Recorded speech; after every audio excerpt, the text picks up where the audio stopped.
Some of the Taken retained echoes of their former selves, but these were just the nerve twitches of a dead thing. Nothing remained but a shell covered and filled with darkness. In most cases, these puppets were enough for the purposes of the Dark Presence. But for anything more elaborate, as with the writer, it was different. It needed his mind. And so rather than taking him over completely, it merely touched him.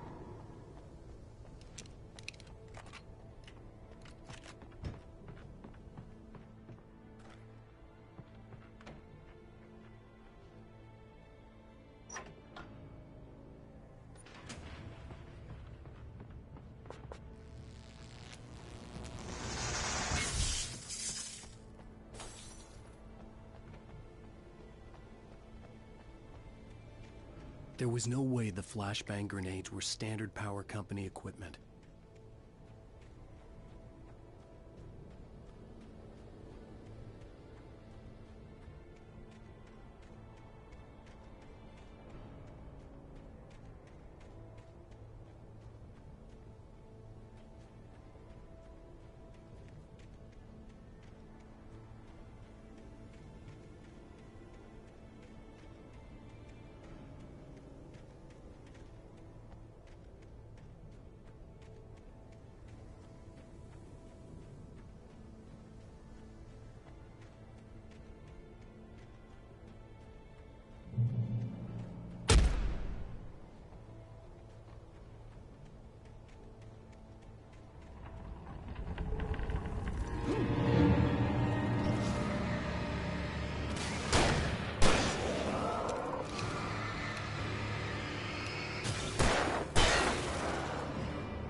I stared through the bars of the jail cell.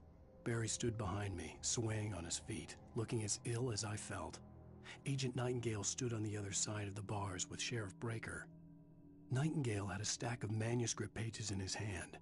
He seemed unhinged as he gloated. "Well, I've got you now, Raymond Chandler. It's all here. All the evidence, including conspiracy to murder a federal agent."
I had no real plan. I was going to give the kidnapper all the manuscript pages I had for Alice. If that wasn't enough, I'd hold him at gunpoint and make him talk.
The dark presence was moving ahead of me in the same direction I was going. A cold feeling settled itself in the pit of my stomach. Was it going for Alice? The graveyard shift may cause cancer.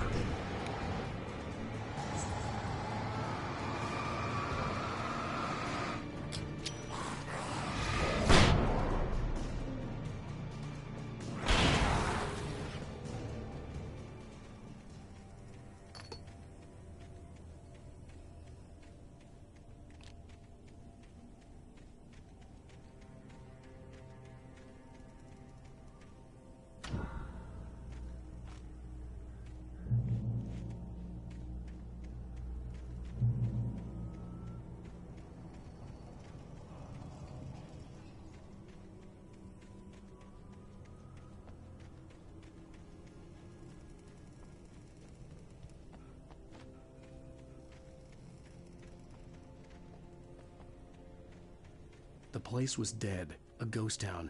Had been for decades, maybe a century.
Anything outside of riding is a struggle.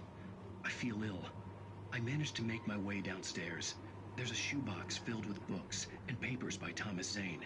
It's very hard to focus, but I managed to read some of it. He's a poet, and a good one.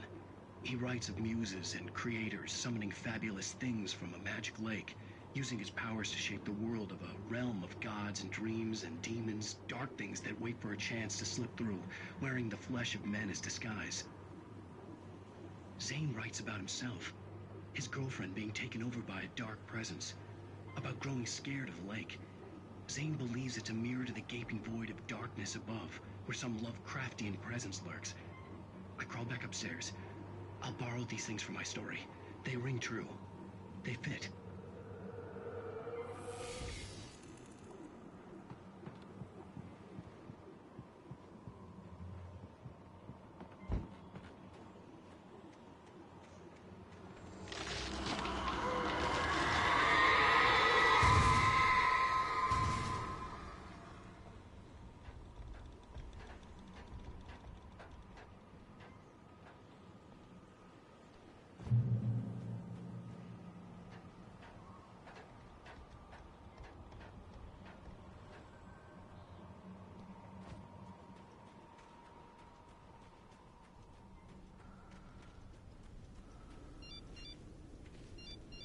The kidnapper had sent me a text. The message was full of spelling errors and insults. It was telling me to hurry up.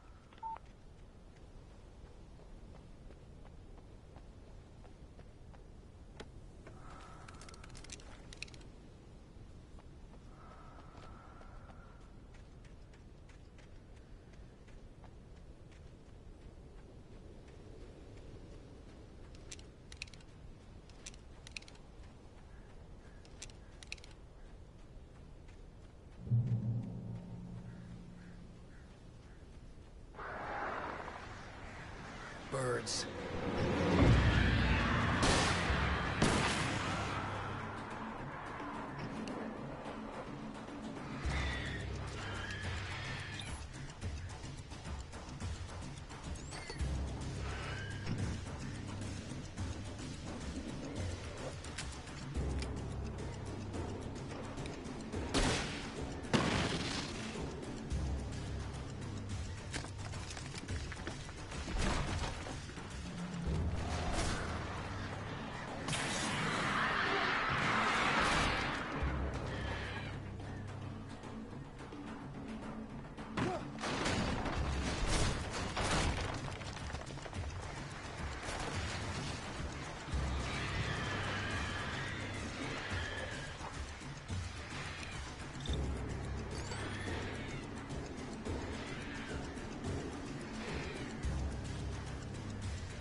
Without warning, the headache stabbed at my brain.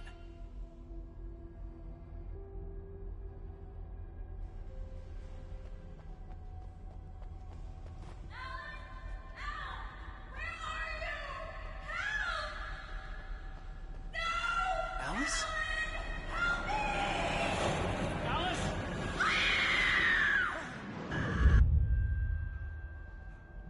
I'm losing it. I gotta get out of here.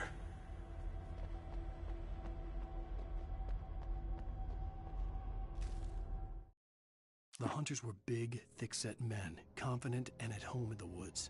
They were feeling good, running on beer, ghost stories, and camaraderie late into the night.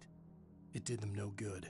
as they were taken by the dark presence, sucked deep into a darkness far worse than any ghost story they ever told or heard.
Even behind the closed doors and curtains of his grimy room at the Majestic, the local motel, Nightingale could feel the locals' eyes on him, the unrelenting pressure of their judgment.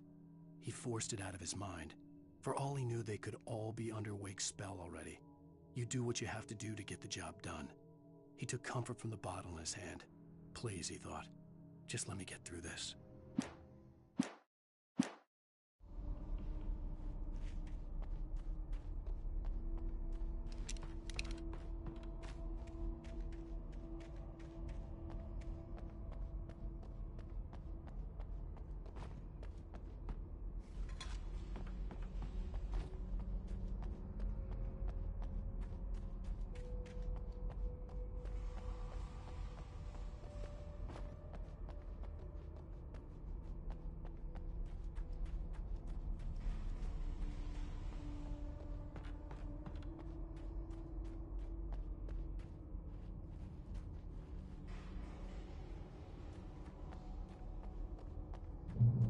I'd have to make my way up this mineshaft in order to go on.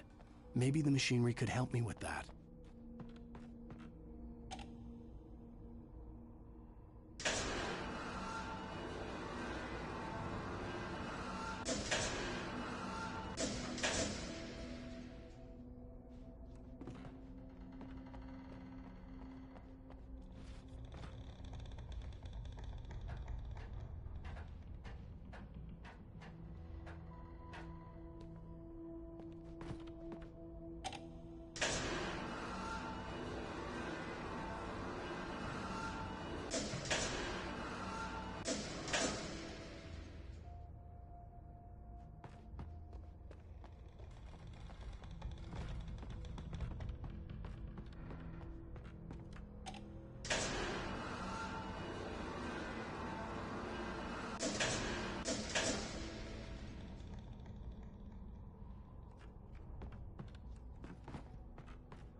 Lightning flashed behind the windows of Cauldron Lake Lodge. Tor Anderson laughed and held the steel hammer above his head. Nurse Sinclair was trying to calm him down without success. Tor grinned madly and shouted, "My hammer's up. Here's a friendly poke from Mjolnir, wench." He brought the hammer down with all his might on Sinclair's head. "We're on a comeback tour, baby."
Oh, great. Another cable car.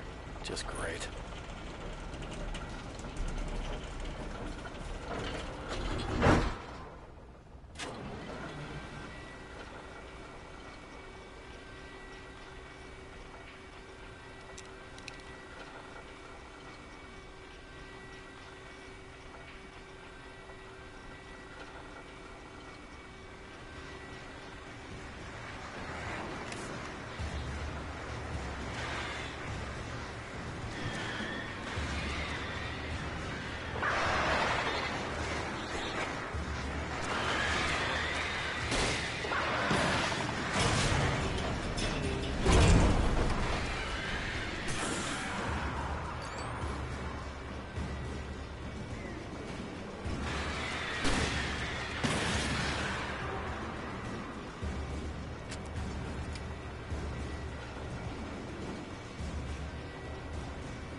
Maude had checked all of Stucky's rental cabins. There had been no sign of the Wakes. It was dark when he'd found their car parked at the end of the road by Cauldron Lake. It made no sense. They must have taken a wrong turn, but there was no sign of them, and the car had been there for hours already. Frustrated, Mott stood on the rotten ruin of the footbridge that had once led to Diver's Isle before it sank beneath the waves years ago. The boss wouldn't be happy.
could see Cauldron Lake. I thought I could make out the spot where the island and the cabin had been.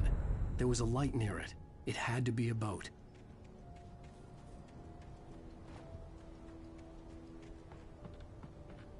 I was close now. I tried to hold on to Alice, but her form melted away. I was losing control. Dr. Hartman stood in her place. I wanted to hit him, but my arms were jelly. He smiled. It was a reassuring smile, and I hated him for it. I had to give you a sedative. Don't fight it. You went through another rough period. Right now, it's very important that you stay calm. We don't want you to have another episode. You're a patient at my clinic. Have been for a while now. I had to get there fast. I dreaded what I would find. Wait! Are you? Wait! Hey, I'm here! I'm coming! No! Get away! Sorry, please, lady. The boss didn't know who he was messing with. I didn't know.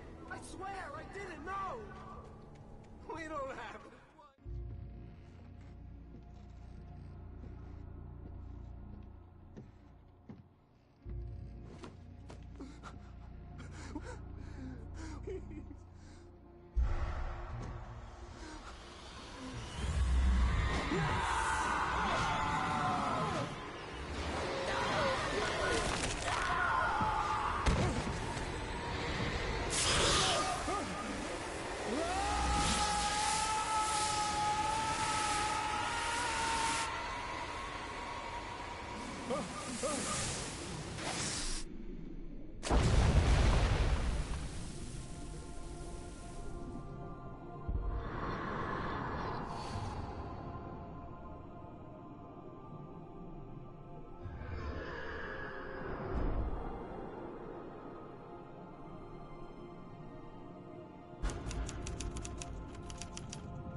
Previously on Alan Wake, I'm hunted by the law. Sheriff, Wake's running. I'm... Alan, shh, baby. It was just a nightmare. Alice. There you go, Alan. Hartman. I fell. I had to give you a sedative. Don't fight it. You went through another rough period. What? Right now, it's very important that you stay calm. We don't want you to have another episode. You're a patient at my clinic. Have been for a while now.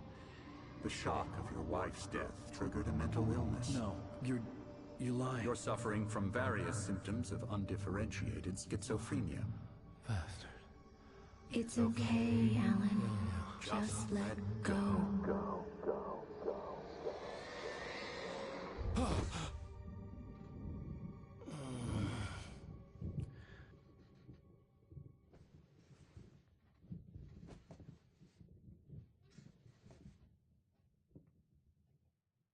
I felt groggy. Whatever Hartman had bumped in me was making me numb. I felt like this was happening to someone else. Someone I was watching on television. I couldn't think. Couldn't focus. The door was locked. I was a prisoner here.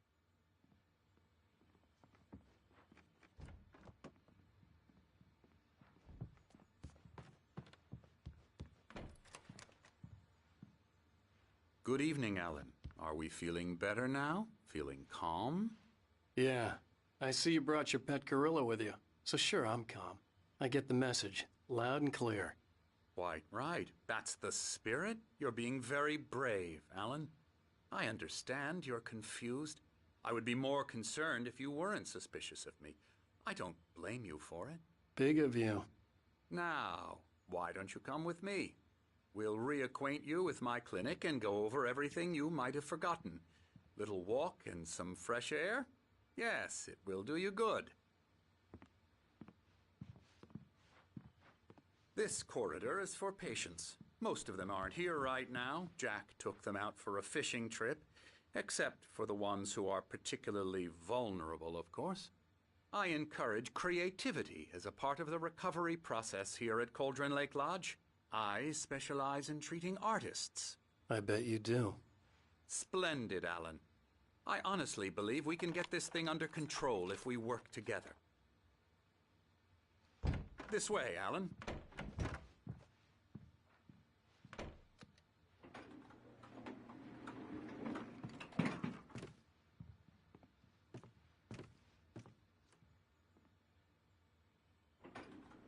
Now, Alan, from past experience with you, I know I need to get right into the heart of the matter as quickly as I can after an episode. So I'm just going to say this. Alice is dead. No. You're in a very vulnerable state until you understand and accept this. Alice drowned, and you couldn't face that. You're suffering from hallucinations, paranoid delusions, unusual thinking, an obsession about light and darkness, a feeling that everything revolves around you, your thoughts and dreams.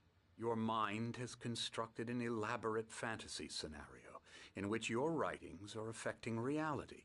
She has been kidnapped, and supernatural forces of darkness are trying to stop you. We go this way, Alan. I wasn't ready for another shot, so I went along with it. He had to be lying. But under the influence of the drug he had given me, I had to fight not to believe his words. It's all in your head. You've been making it up. Apart from the tragic accident with your wife, no one has been killed. Your delusions are just a manifestation of your subconscious mind trying to protect you from the too painful truth. Unless we fight the fantasy, it will return. I know the instinct is to resist me, but think about it. Doesn't this make far more sense than the insane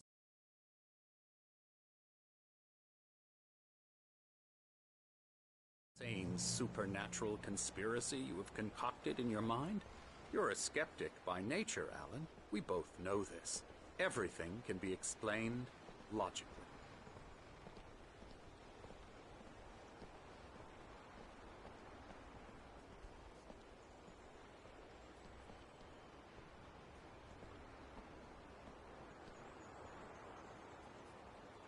I never get tired of this view. Very inspiring, isn't it? Cauldron Lake spread below us. I could see Mirror Peak on the other side of the lake. I thought I could make out the spot where Diver's Isle had been when I arrived with Alice. Now there was nothing but waves. It seems there's a storm coming. Funny, I don't recall there being a mention of that in the weather forecast. Well, no matter. This way. Follow me. Alan, what I'm telling you is good news. Right now we're in control. Every time you have a relapse, it gets more and more difficult to resurface from the dark depths of your imagination. Not surprising, considering your profession. Imagination is what you work with. After all your nightmares, this should come as an immense relief to you. If it doesn't, why is that? Because I'm lying? Or because you don't want to admit that you're not well? It's very natural for you to think of me as your enemy. It's part of the illness. I let him talk. After all, Hartman I'm obviously the one loved trying his to own bring you voice. out of the His world words you've echoed constructed madly for inside yourself. my head. But I can't dug my do nails it into by the palms of my myself. hands to stay You need focused. to work with me. Once you accept that, we can begin the journey towards your recovery. Come along. Let's go inside. Here's the entrance to the office wing. That's for staff only. You were impressed by my trophies when you first arrived here. I do love to hunt. The great outdoors, man versus nature. It's wonderful stuff.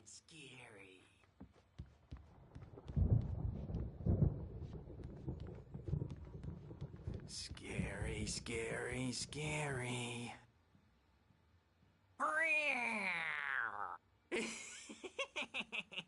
Emerson.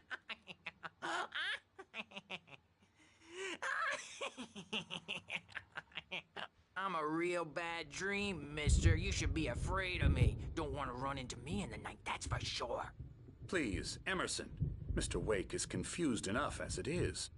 Yeah, you'd like me to go away so you won't be scared. But you can't just decide what kind of dream you have or when you have it. Emerson, Okay. Sorry. Ew. that's Emerson. We're actually making some progress with him, I'm happy to say. He works on Elbow video strike. games. Ooh, yeah. It's trash, of course, but it does Get involve him some to the head. small creative effort, which makes him receptive to my therapeutic methods. No kidding. La la la la la la la la la la la la la la la la la la. Now, you might have noticed the typewriter in your room. You've been writing as a part of the therapy. As soon as you feel up to it, you should continue.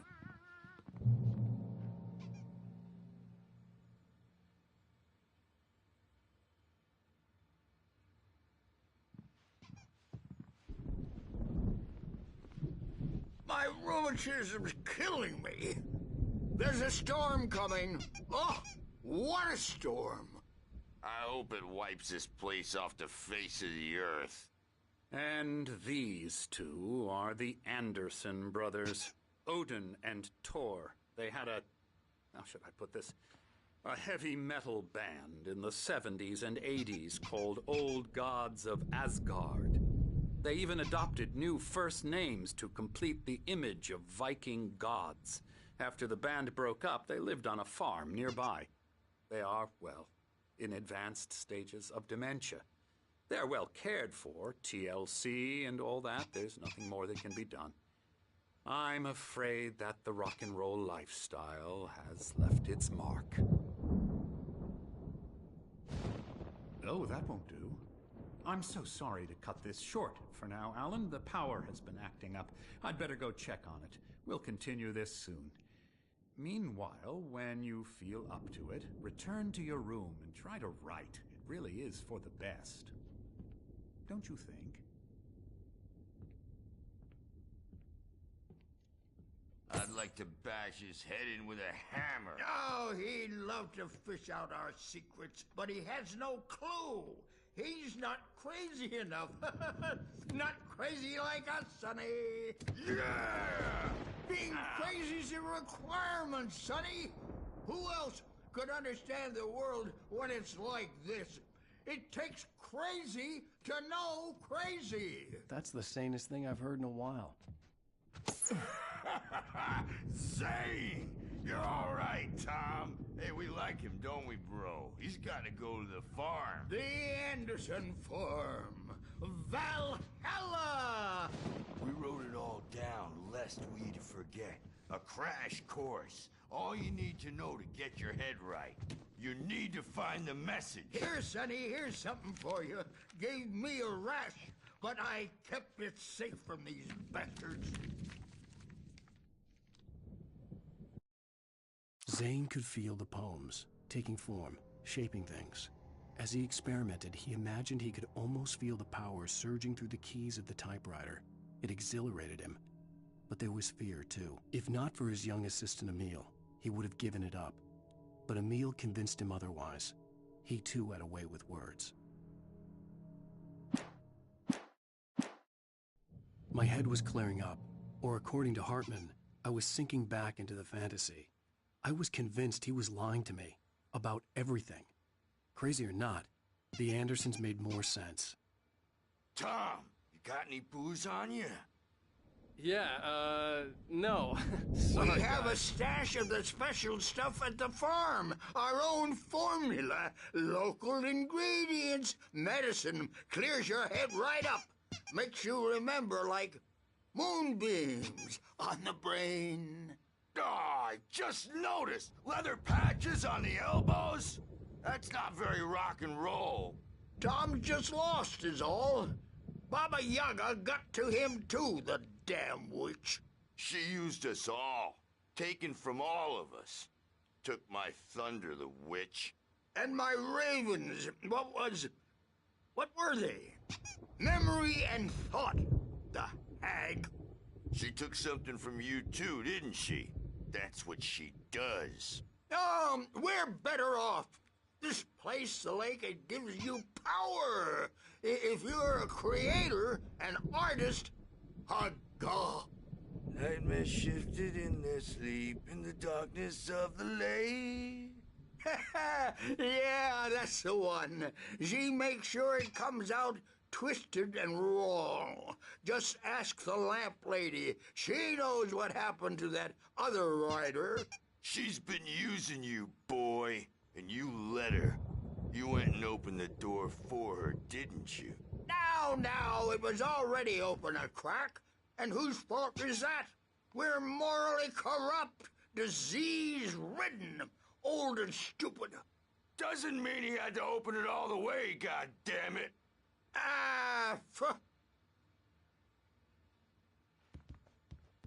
So tired. Built the farm close to the lake. A place of power. We had parties there, man. You should go there and have a party. Fat Bob Balder threw the amp through the window. Hit that hippie chick in the back of the head. 15 stitches and a concussion. Bob's dead now. Leukemia.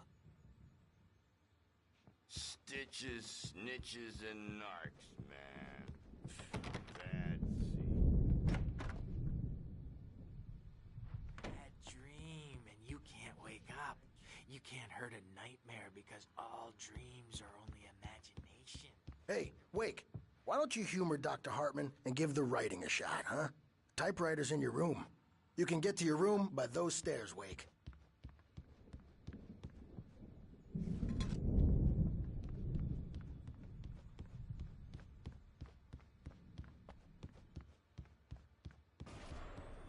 Something's wrong. I'm not myself. It's hard to think that there's a shadow inside my head. I can only focus on writing. Everything else is a blur. I'm trapped in this cabin. Have been for days, but it's always dark outside. My editor is real. I saw her again. She's not human. It's not human. A dark presence is wearing the old woman's face. She was covered in clinging shadows. There's a hole in her chest where her heart should be. I think I've made a horrible mistake. I don't think I'm any closer to saving Alice. It's been lying to me, using me to get the story it wants, and the story will come true.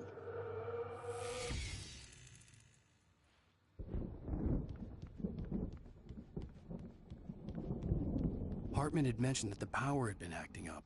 Maybe that was the reason for the generator and the work light on the balcony. The generator hadn't been activated, and there was no key.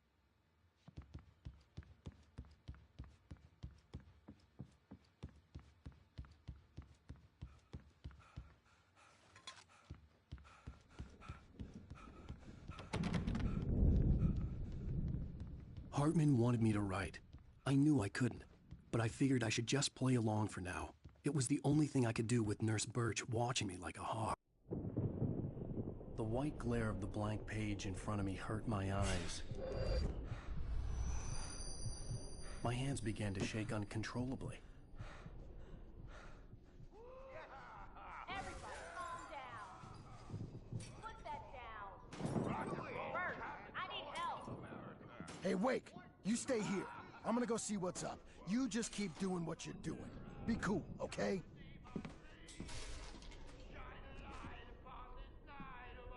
I didn't know what the chaos was all about, but it could be my only chance of getting out of here. Where the hell did he get a damn hammer? I don't know. Hammer's up. Here's a friendly poke from Mjolnir, wench. Oh, afraid of the crazy brothers, are ya? Not so weak now, are we? Hartman kept talking, giving Barry the grand tour, clearly proud of the place. He went on and on about his hunting trophies, and Barry was impressed. But he was here on business. He raised his voice, cut through the monologue. Hey, Hartman, where's Al? Hartman stopped in mid-sentence, annoyed at the interruption. He nodded at the hulking orderly standing nearby. The man smiled and clapped a practiced hand on Barry's shoulder.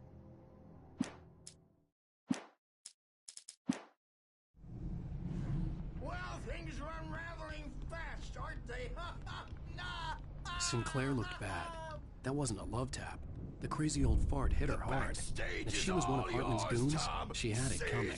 I could get the key to the office wing from Sinclair. I had to get to Hartman's office. He had taken all my manuscript pages. That's where he'd be keeping them. It's time to pay the piper! Maybe you could come out and beat our wrinkled, adult, diapered asses for it, since you're so tough, Bert.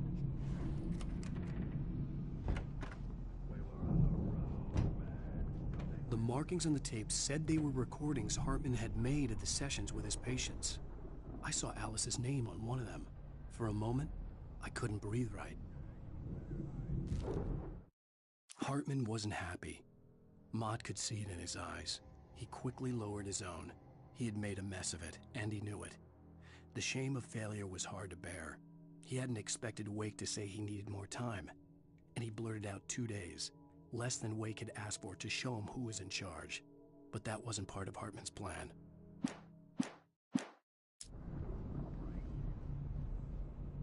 Now, Mrs. Wake, can you tell me about Alan's problems? He's more and more out of control all the time. The parties, he's so angry all the time. He's getting violent. Do you mean with you? No, not with me. No, never. Sometimes I almost wish Alan would take a swing at me, because at least that'd lead to a conversation he couldn't just march out of. But no. Alan doesn't really sleep. And the work, well, he's not writing at all. He sits there for hours and just gets more and more frustrated. And I can't talk to him. Yes. Tell me, Mrs. Wake. What would you say to him if he'd listen? I don't know. I want to say, I look at you, and it's not you. Just some stranger who resembles you. Looking out from behind your eyes. And I don't like that guy much. And now it's all gonna go to hell. But you don't ever say this. No. I've tried, but he's not listening. He's too deep in his own problems, always going on about something else. I'm so afraid I'm gonna lose him, and we're not even talking anymore. He doesn't let me in anymore. He just keeps me in the dark. I'm so alone here, even when he's home. Please help me, Doctor, because I'm at my wit's end. Well, if you can just get him here, I'll absolutely do my very best. Yeah, but Doctor, you need to be careful with him. He's not just going to listen to you and cooperate. He's the most stubborn man I've ever met. Well, I'll be sure to bear that in mind. Hearing her voice, what she was saying made me happy and sick and guilty all at once. Worst of all, I recognized the words. The phone call from her. It had been a cut-up of this. Just a recording. The photo on the wall caught my attention. In it, the clinic staff was standing outside the lodge. I knew the man next to Hartman. He was the kidnapper. Hartman had been playing me all along. Let me out of here!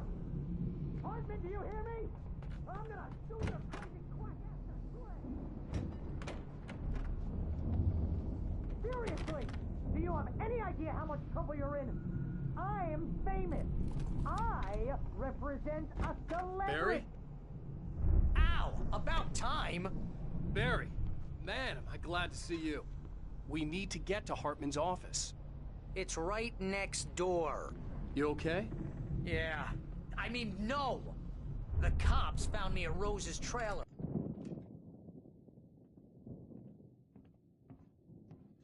These were all the pages I had on me. And more.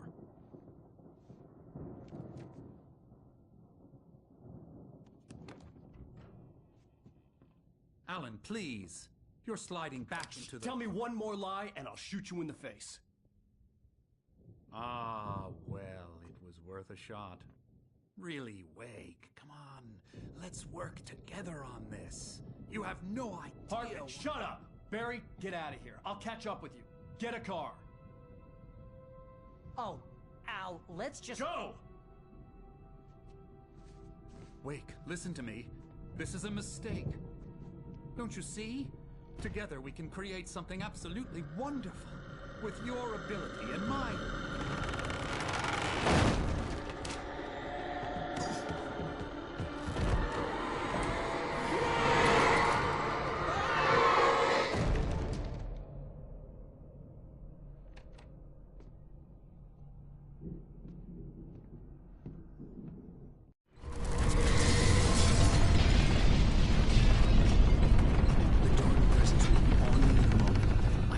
Find a way out.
Hartman knew he was no creator. He had no ambitions on that front, and he certainly didn't want to end up like every artist he had worked with here, damaged in ways that were hard to describe, or worse. It was enough for Hartman to maintain creative control and provide direction, to be a producer. That was what most of these people were in need of anyway. Of course, suitable subjects were few and far in between. Hartman followed the fall of Alan Wake with his binoculars. When the rider hit the water, he ordered Jack to take the boat to him. The spot was easy to see in the dark, even with all the extra lights in the boat. The flare floated and kept burning even in the water. Jack turned the radio louder as the engine sputtered. The music was rough and clanking, something the Anderson brothers would no doubt have enjoyed. But Hartman chose to ignore it. Wake was finally within his reach.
come on! We gotta get going! I found the car, but the gate's locked. You're gonna have to go through the hedge maze over there! Barry, I don't have a light. Take this, Al! Oh, God! Look at the house, Al! Look out!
I stared at the Viking paraphernalia that littered the area, surrounding an unlikely centerpiece.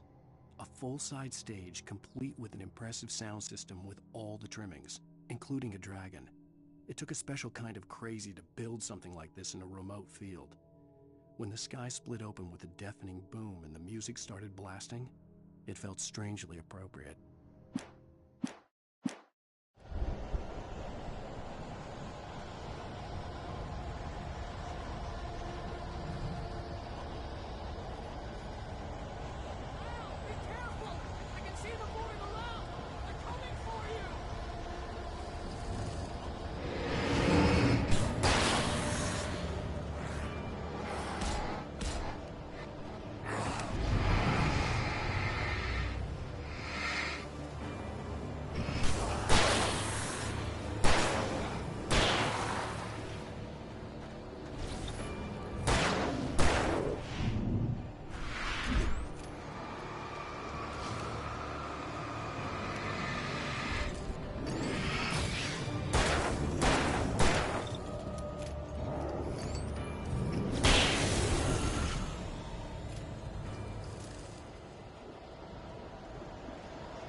Channel, we'll turn it off. We don't want any fighting. It makes people sad.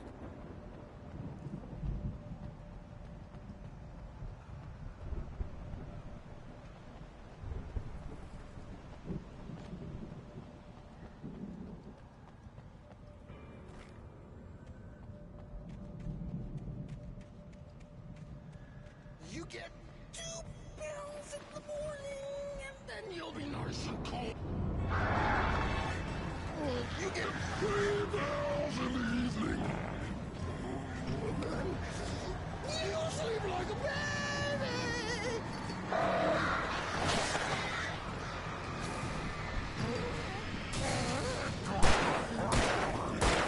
I like things to be nice. That way we don't have any trouble.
Mott knew that Wake was smarter than him.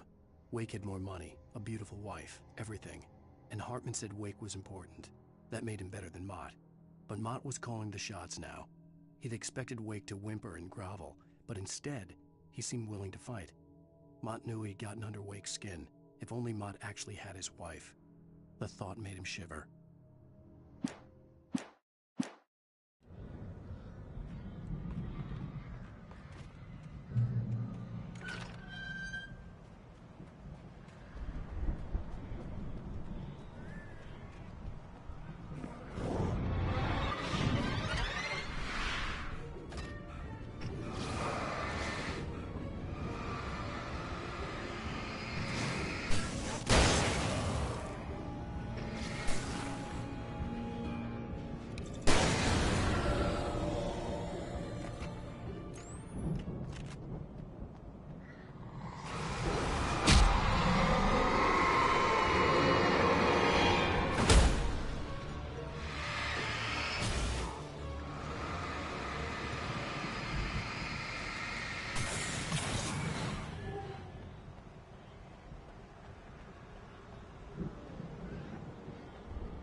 For the moment, Barry was just glad he had survived the fall. He had been separated from Al, and there was no easy way to climb back up. He told himself he'd be okay in the gloomy forest at night. He would just have to wait for a while for Al to find his way down. Barry turned when he heard the heavy footsteps and saw the movement. The man-shaped shadow lunged at him from the bushes, an axe held high. Barry screamed and threw up his hand. The world exploded.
Hartman watched as Wake's features slackened.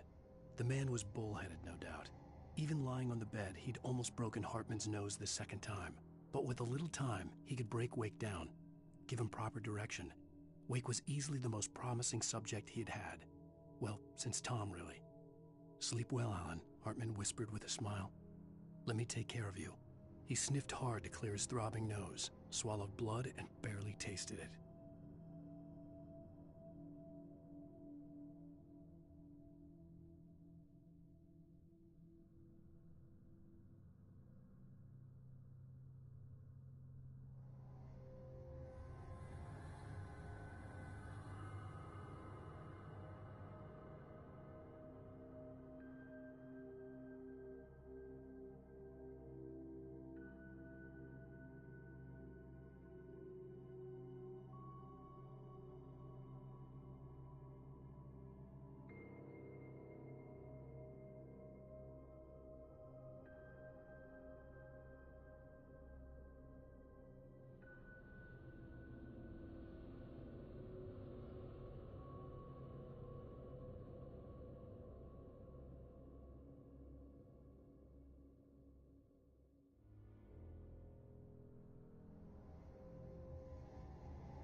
Let's get out of here. Can you open this gate? Maybe. Barry. Well, I slammed it shut when the nasty showed up, and the key fits kind of loose in the lock, so, Barry! I'll find it, don't worry about it!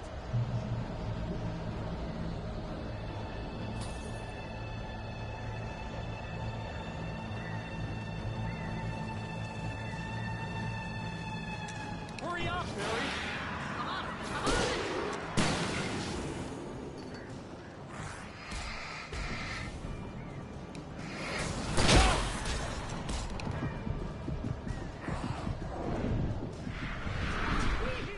Just hang on, Al!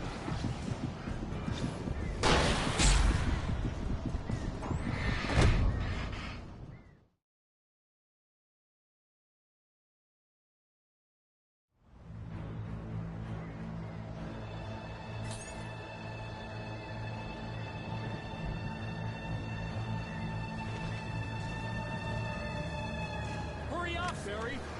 I'm on it! I'm on it!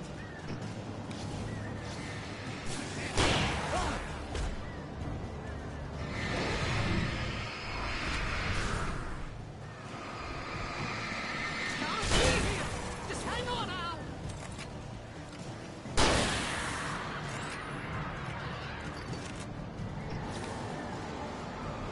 Ah! Oh, hey! Found a corner!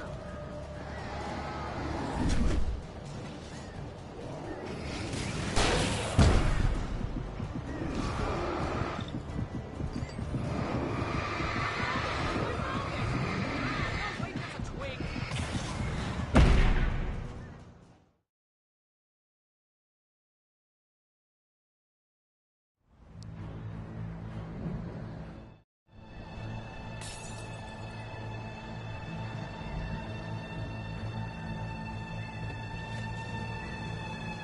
Hurry up, Barry! I'm on it! I'm on it!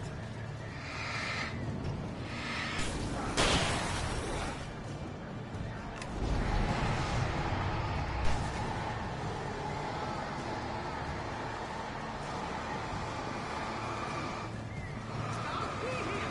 Just hang on,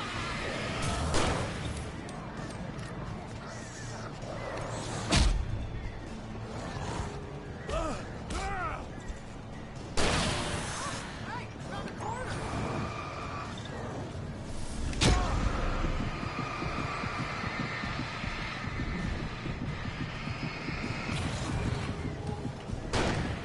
I found it! No, wait, that's a twig!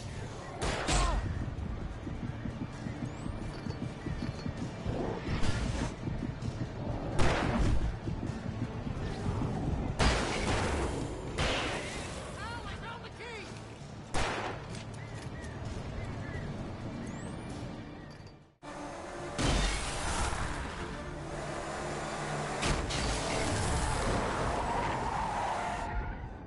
Al, please tell me we're headed for the nearest "You're now leaving Bright Falls. Come back soon" sign.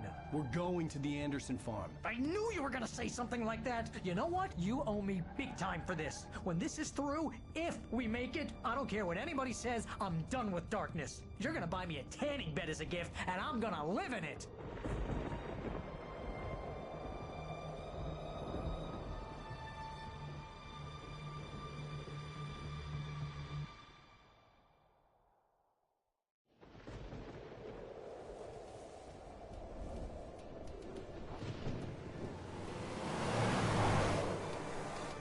I'm crazy, but that's fine, Barry. Oh, you got that right, Al. You're barking mad. You are by far the But craziest. maybe that's inevitable when you deal with crazy stuff like this. It helps. This is happening, Barry. Alice, they never had Alice. She's trapped in the darkness at the bottom of the lake, but she's not dead. Al, how can you know that? I know, Barry. I can... Al, No, listen. I can bring her back. I can find her. There's something special about this place. The lake, it does something to the works of art created here. It makes them come true. But there's a catch. The dark presence, whatever that thing is, twists it to its own ends. That's why all of this is happening. It's using my manuscript to take over everything. Al, I believe you. It happened to Thomas Zane before it happened to the Andersons. I believe you. Crazy or not, you're not delusional. Weird shit's going down. That's a fact. I'm on board, man. I'm with you. The Andersons knew about it, but they were too far gone to tell me with all the drugs they were on. But they wrote it down. There's a message somewhere at their farm, Barry. We just need to find it. Look out!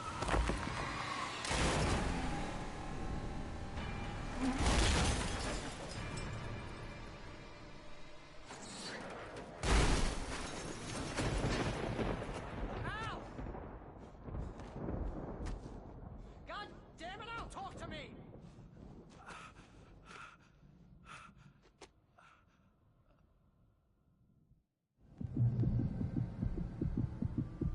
I had lost my gun in the crash. Barry was nowhere to be seen. Barry! Barry!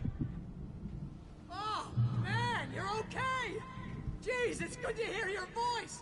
I was trying to get out of the car, but the ground gave way! Man, what a drop! Don't worry, your cutout is fine. Forget that! Are you okay? I hit some bushes, didn't get a scratch!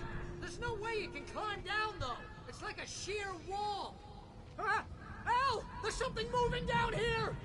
Barry, it's a taken! Use a flare, Barry! Yeah! Barry, are you alright? I'm good, Al! I'm great! Guess you never mess with anyone from New York City to way around to the farm, Al! I'll be waiting! Barry, just wait for me, okay? Al! I'm not staying here! It's suicide! I'm going to the farm! I'm gonna go ahead and secure the area. You can catch up. Don't worry about it. I'm on the case. Now he's a Rambo. This would turn into a disaster if I didn't catch up.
When he stopped the car at the Anderson farm, Walter felt relieved. Oblivion was close at hand. The brothers wouldn't miss a jar of moonshine or two in the booby hatch. But then he saw the man on the porch, and he knew who it was. Driving for his life and knowing it was useless, he didn't realize he was crying until he couldn't see the road for the tears.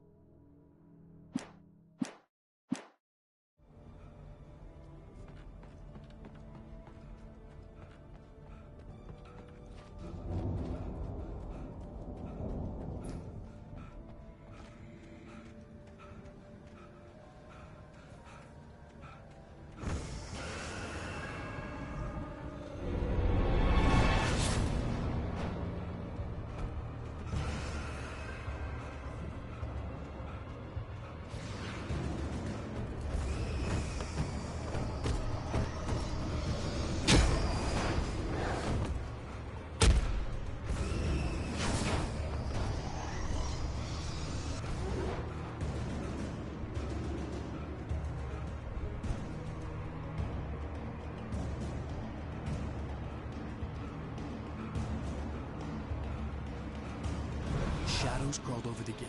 I needed a light to destroy them to get through.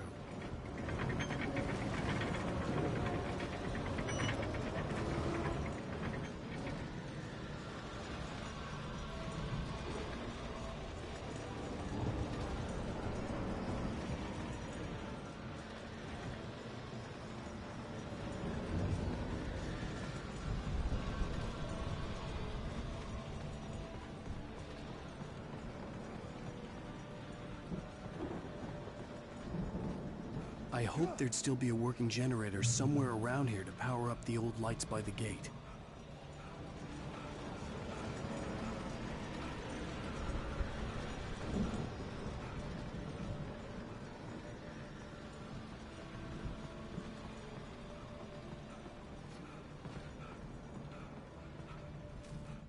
Agent Nightingale stared at the passed-out rider. The man was sleeping off one hell of a night. Nightingale felt a stab of envy at Wake's oblivion, but he had a job to do. He put the gun to Wake's head and almost became a murderer. His hand shook and his throat felt tight and dry. Biting his teeth, he tried again to pull the trigger. He lost the nerve. Wake stirred. Nightingale would have to settle for an arrest.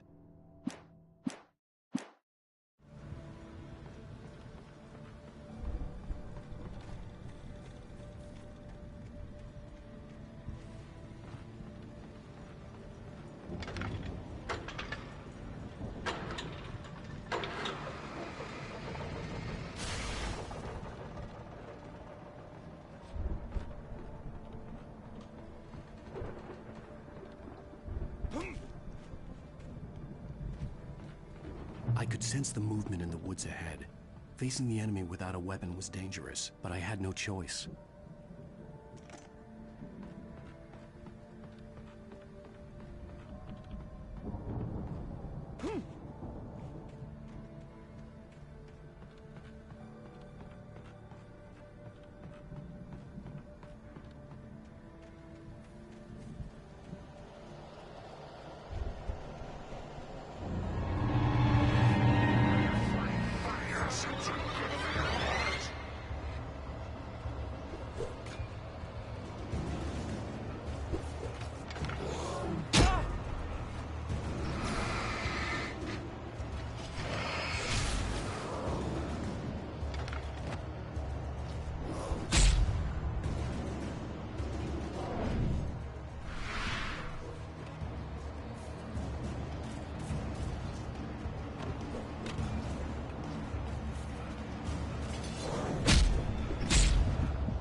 A car was driving away from the farm, headed in the same general direction as I was.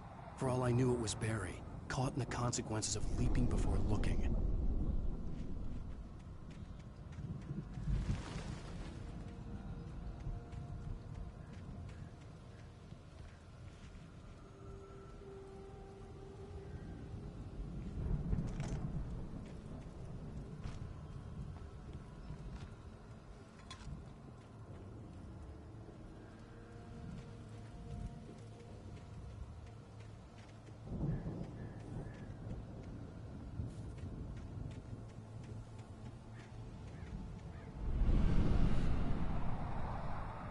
The car was heading for the cabin up ahead. It wasn't far. If it was Barry, I would see the damage soon.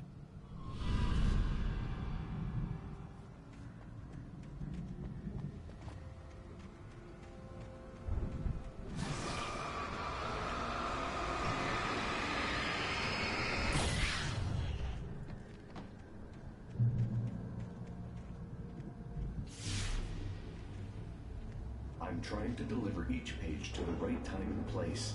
I'm trying to show you how the story goes. I had seen glimpses of the light before. I had seen it in my dream. It was a strange spaceman or a diver in a bulky suit. He was the one who'd been placing the pages on my path. The dark presence followed the choreography laid out to it in the manuscript, growing stronger and stronger, moving like a storm from one scene of destruction to the next. But it was still bound to follow the story and chained to the dark place it came from. When the story reached the end it longed for, it would finally be free.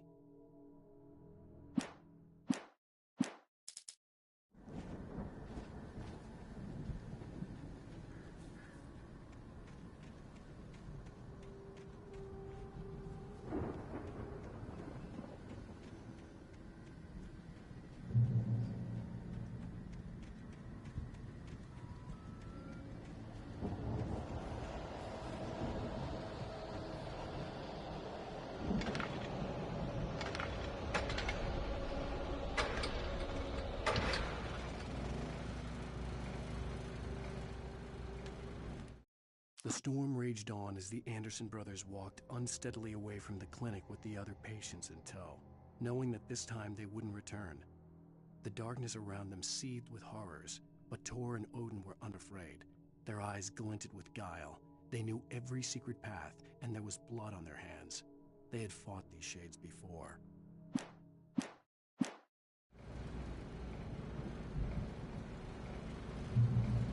Someone had left a gun behind. Now I had a fighting chance of reaching the farm.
I could see the car, but there was no sight of the driver. Hello? Anybody here? Barry! No! Danny, you're not! Please! What are you?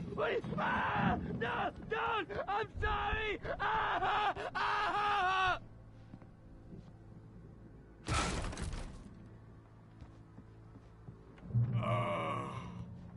I know you. You were in jail the other day. I went to the farm again for the moonshine, you know? It makes you see. They're not gonna miss it. They're in the loony bin. But my buddy, Danny, I lost him. Something's gone wrong with him. It's not him. Like a real bad follow-up to a real good movie. The best friend's suddenly the bad guy. Who wrote this crap anyway?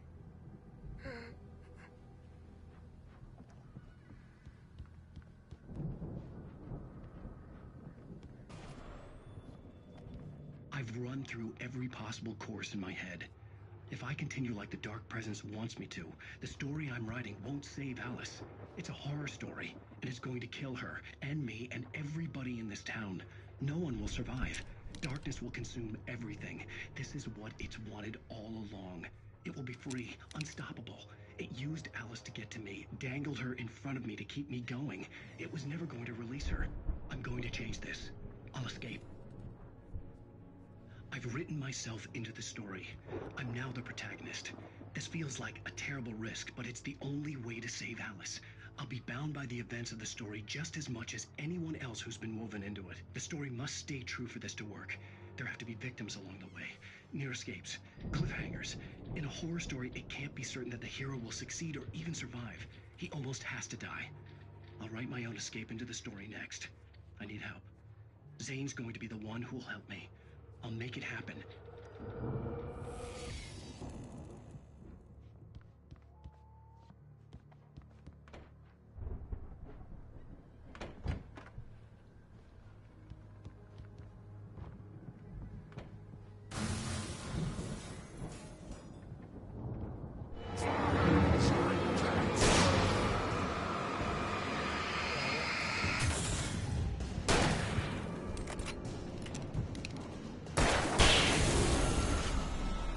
Let me guess. Danny, huh?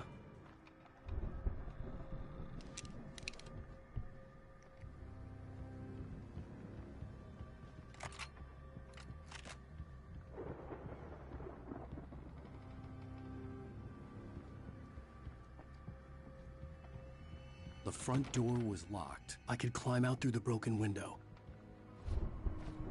The farm was still a good distance away. I'd need a car to get there fast.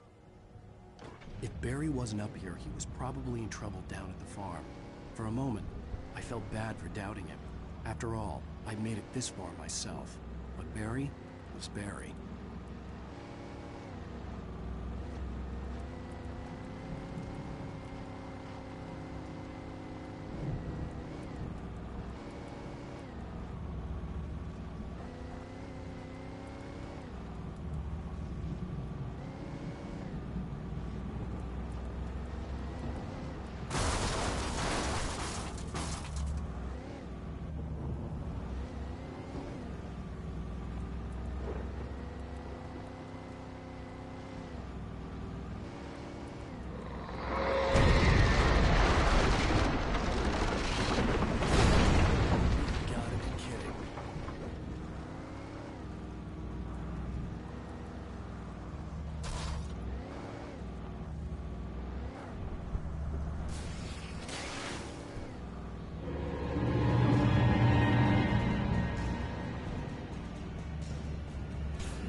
I'd known the brothers used to be some kind of rock stars, but it hadn't really sunk in until I saw the stage.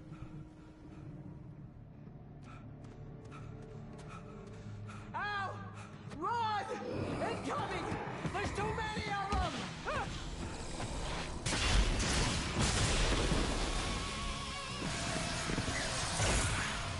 God damn!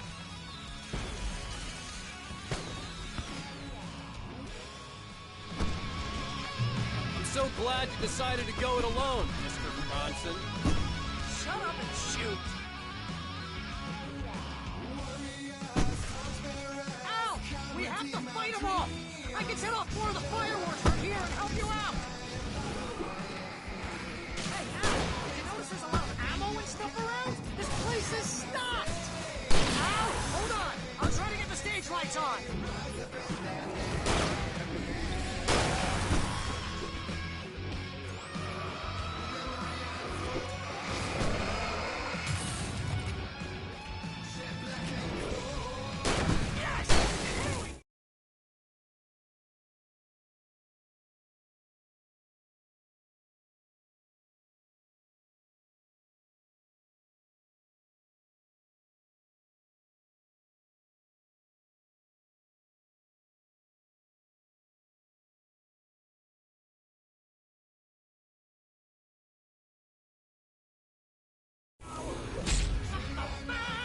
Barry Wheeler to the rescue!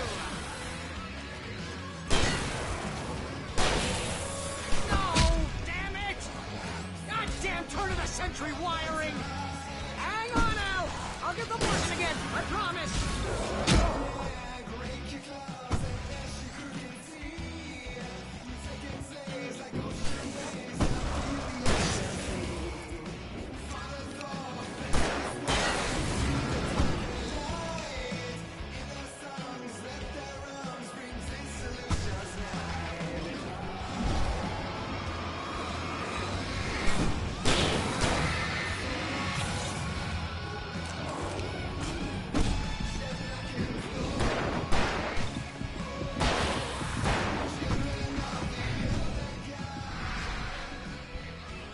Yes! Al! Stay in the light!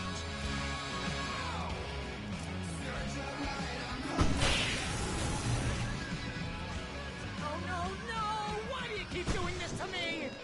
Do it for Barry, please, please, please!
That was awesome!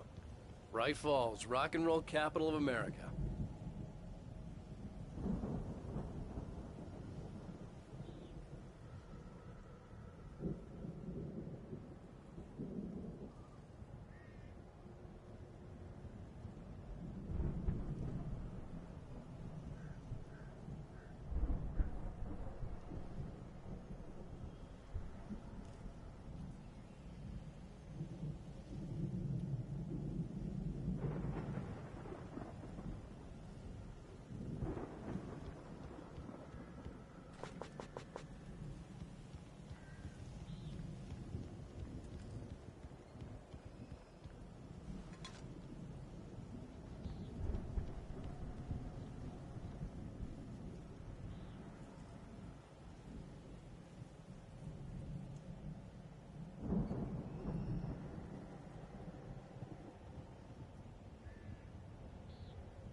Hey, Al!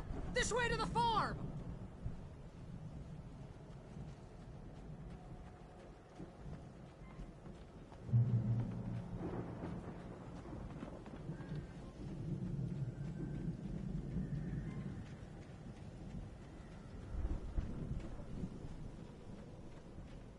See, bestseller? No reason to worry. Your cutout's good as new, right where I left it. I'll come back for it once we have the place secured. Yeah, that's been my biggest worry all this time. We need to get this thing moved out of the way. This is as far as I got before they ambushed me.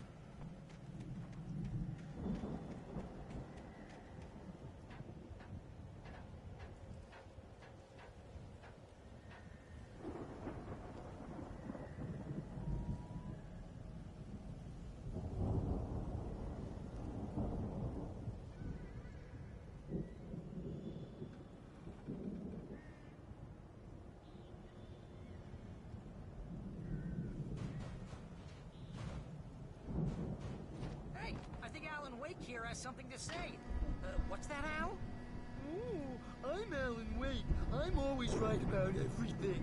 And if I don't get my way, I'll sulk all day long. I'm always intense and moody. It makes me very attractive and mysterious. Right now, I'm just standing here because I need my best friend Barry to carry me. But that's okay. I can just take him for granted. I think I see what you did there. Yeah. Was pretty good. You want me to do my imitation of Barry Wheeler? No? Thought so. Wow! You look at that thing, Al!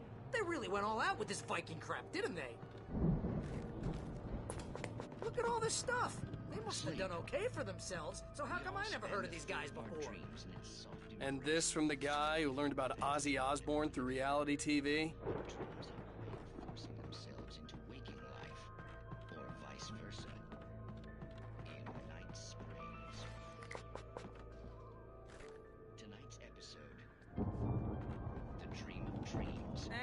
By someone else. We join Mr. Jones as he explores the endless dreamscape, only to be brought to a sudden stop by a decidedly mundane situation. A long line of people. Hey, Jones, right? Listen, we're gonna have to wait until His Highness over there is good and ready. Oh, wow. Who's that? You don't know him? It's 1976. Madness reigns at the Anderson farm. Contrary to all logic, the headiest ingredient of their moonshine is unfiltered water from Cauldron Lake. The Andersons feel like gods. Odin can't stop laughing. He contemplates cutting his eye out. Tor runs across the field, naked, shrieking, hammer in his hand, trying to catch lightning. Their songs have power. Something ancient is stirring in the depths, coming back.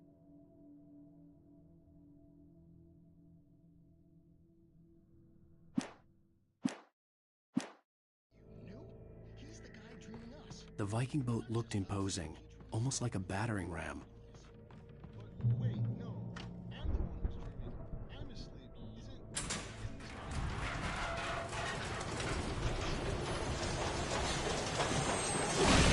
Whoa! Good going, Al!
we can make it through here, Al!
Wow!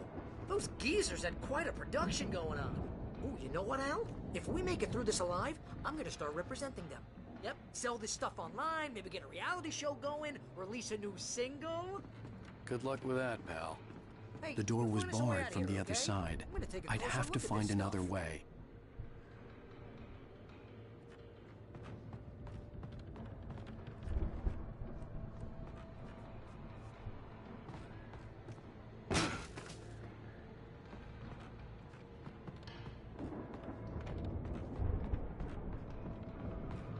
Be careful, Al!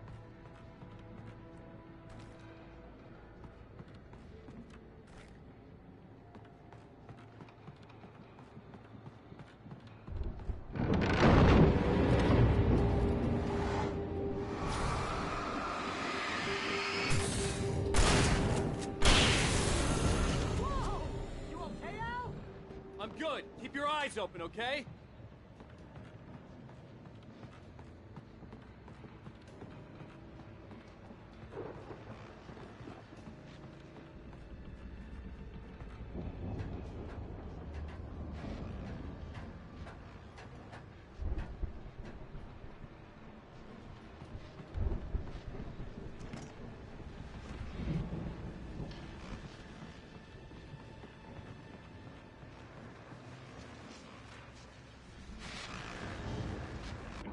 As you regular listeners know, I tend to work through the night, but I'm not the only one. Deputies Mulligan and Thornton are taking a couple of moments off their busy schedule to join me here in the studio. Boys, how busy are you? Dear Lord is almost here, isn't it? I bet that keeps you in business. Pretty busy, yeah. Actually, Pat, we've been real busy. I could see the building that had to be the Andersons' home on the other side of the field. It wasn't far now. I wasn't worried about trusting the ramblings of two burned-out geriatric wrecks. They had the goods.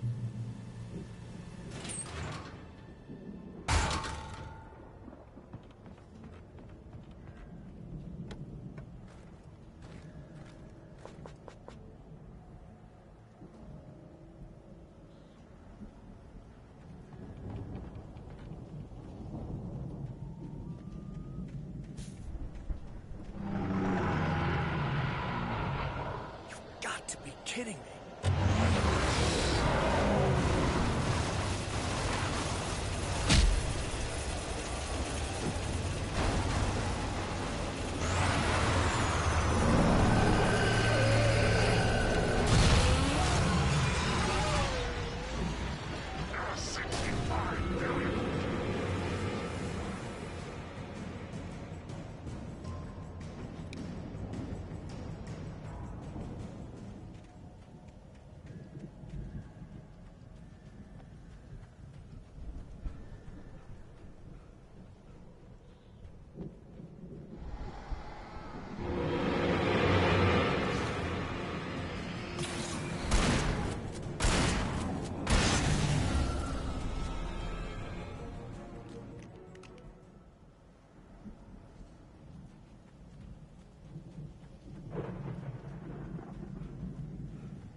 Is that you out there, buddy? Yeah, it's me. Hey, let's go, man.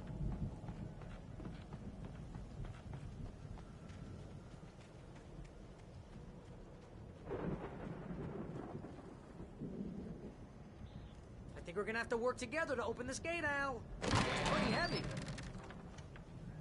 Hey, I think that's the farm on the other side of the field. We're almost there. This farm is a crazy place for crazy people. We should feel right at home then.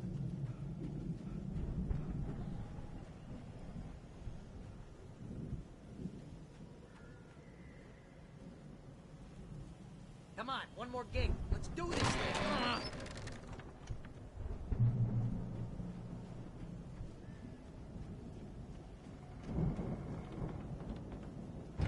The lights are out. Guess we better check the fuse box.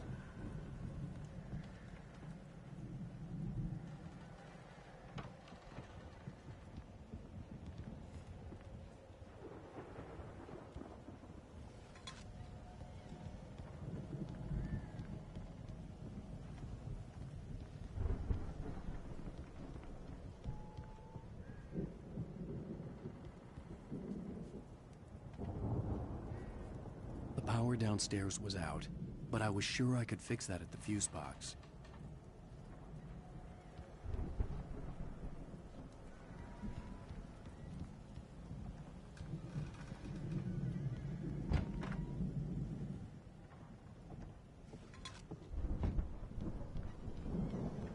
You know, this place looks kind of lived in. I thought the Andersons were in the booby hatch. Yeah, I don't think they keep too close an eye on them at the clinic. They seem to slip away a lot so they can get wasted. No kidding. Those guys sound awesome. Come on, Al, let's get the lights on, huh? Again, Alice's screams rang in the stillness of the night. I saw myself run toward the cabin, flashlight in my hand. I followed my past self. I was an out-of-body observer, a time traveler in a crazy drunken dream. This was the beginning. The night Alice had disappeared. The mystery of what had happened during the missing week was about to reveal itself.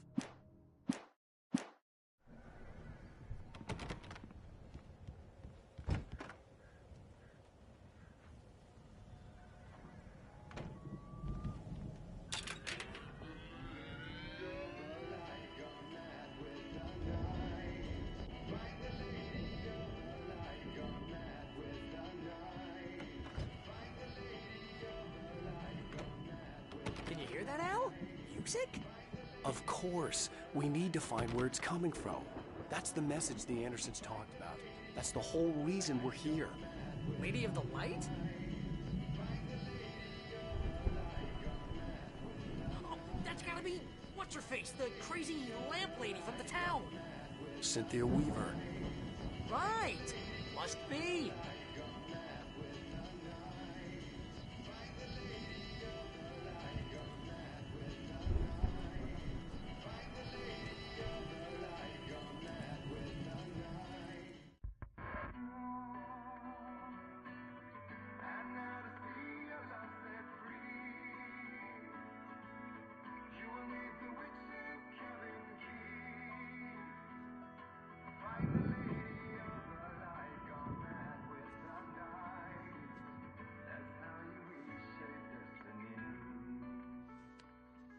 Okay. We need to find Cynthia Weaver. We'll stay here for the night and head back to town as soon as it gets light.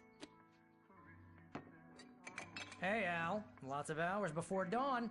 Might as well get some rest. And by rest, I mean drunk. Come on, Barry, this is...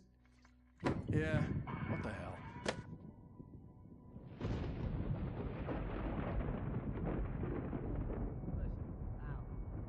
I'm sorry about Alice. No, seriously, because I know we don't get along, but we're gonna find her, right? And even though you're a crazy bastard, I'm gonna stick by you, no matter what, ever, Al. Sure, like a brother. I'm a writer, goddammit. Correct. If I just wanted to, I could write 10 books a year. And they'd be the best books that year. No, you couldn't. That's right, I couldn't. But I could, because I'm a writer. What? What do they put in this stuff? feel like my brain is coming out of my nose. I'm gonna get the recipe off those coots and be a booze millionaire. I just miss her, Barry. I just want her here with me. I know, Al. I know. It's gonna be okay. We're gonna make it okay.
Alice, I'm coming. It's all right. I'm coming. It was a crazy drunken dream, and yet it was more than that. It was the truth, a suppressed memory unearthed by the Andersons' moonshine. I was there, an out-of-body observer. This was the night Alice and I had arrived at Bright Falls, the night Alice had disappeared. I had a chance to find out what had happened. I remembered being surprised to see the cabin dark. Alice would have never turned the lights off.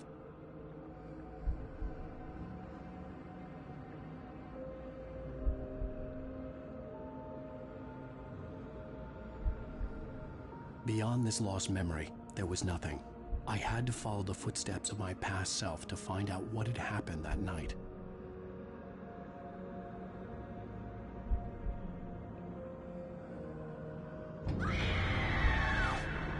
Alice?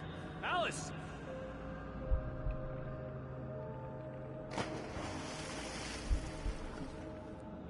I remembered thinking I caught a glimpse of her form underwater, sinking into the darkness. Diving after her was the last vague memory I had of that night. After that, the next thing I could remember was waking up behind the wheel of the crash car and finding the first pages of the manuscript.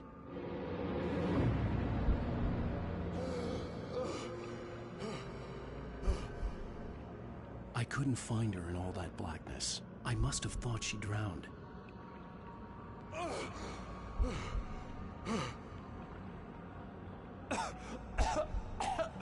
Alice! Jagger had Alice, Alice! and so she had me. Alice!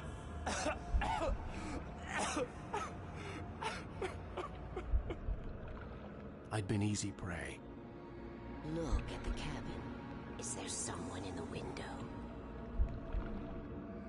Alice? Maybe she didn't drown after all. Maybe she's inside. Alice! Yes.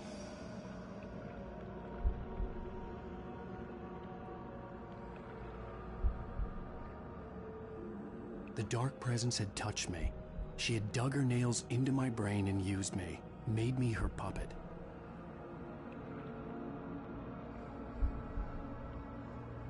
She must be here somewhere. Maybe upstairs in the study. Alice! Yes, that's where she is. You can apologize. Alice! You'll laugh at the whole thing together and put it behind you. Alice? She's not here. You were foolish to think so. No, she's dead. She drowned. No, no, no! It's your fault your wife is dead. You are guilty. All she wanted was to help you right. You killed her. Oh, hush. There's still hope. Cauldron Lake is a special place. Here, you have the power to change things. She wanted you to write. I will tell you what to do.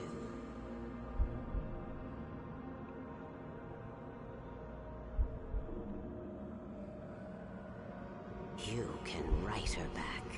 The story will come true, and all will be well again. She had Alice, and the manuscript was the ransom for her.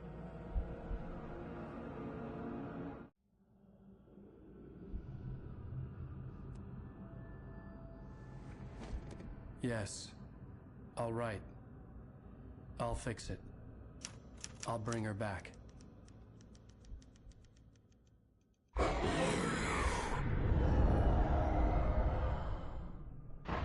No. I wrote it. I remembered it all now. In the dark, I'd written for days, a week, almost a complete manuscript of a novel entitled Departure. Jagger had been my editor, whispering in my ear, making sure that the unfolding story would make her more and more powerful. I thought I was saving Alice. Even with the cobwebs she put in my head, some part of me had been aware enough to write my escape into the story, to bring a light into the cabin to release me before I could finish, to interrupt the horror story before the ending, where darkness consumed everything and everyone. Zane was weak and far away, but I had written him into the story, and his light had been enough to set me free. It isn't here now. I'm here because it was written. I brought the light to set you free. You must hurry. It will know I'm here. It will be back soon. It stole the skin of my Barbara a long time ago. She looks so old.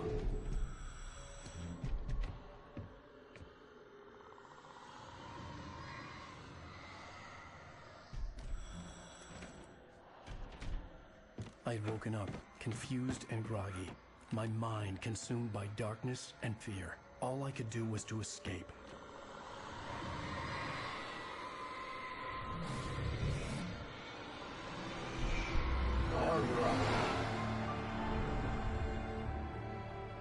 The week spent in the cabin had taken its toll. I was barely conscious, and fading fast.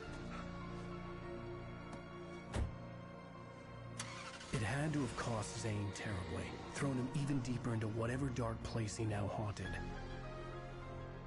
But he had managed to weaken the dark presence, kept me safe that night.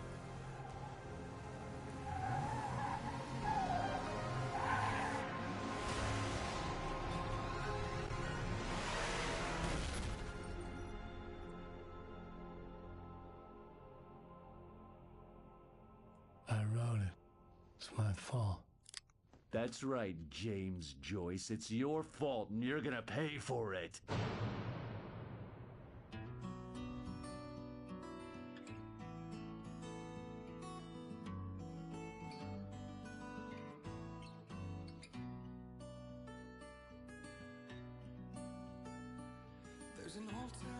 Previously on Alan Wake. Well, we're expecting a record crowd from the neighboring counties. Naturally, we hope to break the record set by last year's Moose Fest in our neighboring town, Watery. Ladies and gentlemen, some people have asked me, what's the big deal about Deer Fest? And I think that this sums it up. It's about friendship and community. We've got a great party coming up, but let's try to hold it in until tomorrow and get through the night in one piece, all right? I have it. Someone will come for it when the time is right. Thomas said so. He wrote it. The key is insurance. It's my job to keep it safe. Safe in the light.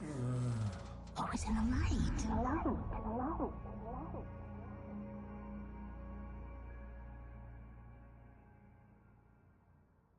All the manuscript pages were gone.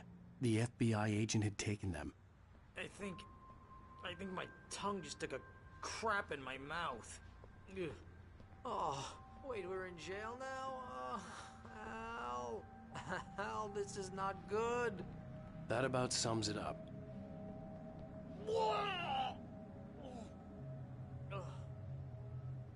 Oh, I am never drinking again. I need to talk to Weaver. She's the one in the song. The Lady of the Light. What, the crazy lady? Ugh, whatever you say, Al, but we're stuck here. They're not gonna... interviewed Wake. I had some reading to do first, Sheriff, and let me tell you, it was an interesting read. Well, I've got you now, Raymond Chandler. It's all here. All the evidence, including conspiracy to murder a federal agent. There's no way you're walking out of here. You hear me in there, Bret Easton Ellis? Huh? Agent Nightingale, I want to talk to your superior. Well, we all want things, Sheriff. I wanted my... Look, that's not possible right now. Agent Nightingale, I insist.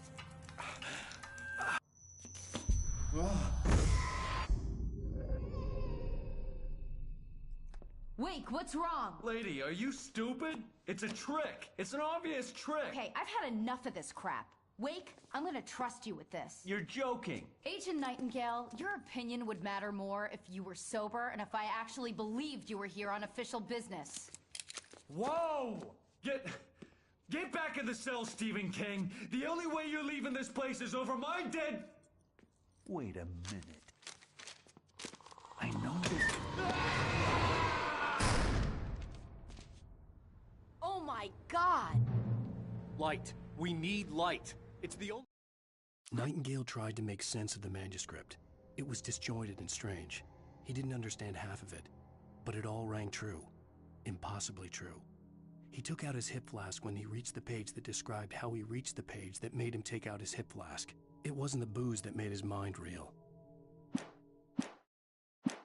Way to fight this thing. In my office. I've got your things there. Follow me. Oh, man! We're sitting ducks with the lights out.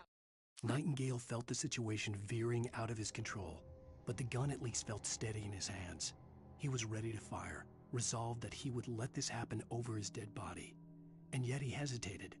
He had seen this moment before, read it in the page. He was transfixed by the déjà vu and the horror that he was a character in a story someone had written. Then the monstrous presence burst in behind him and dragged him into the night. Stay cool. I can get the emergency power on.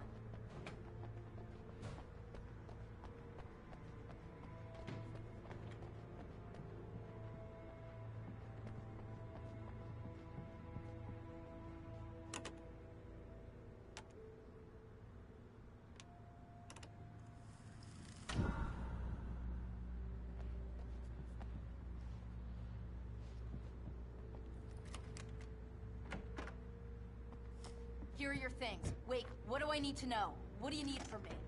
They can be hurt in the light, only in the light. And I need to find Cynthia Weaver. She can help me stop this. Light. Check. Cynthia. She lives in the old decommissioned power plant.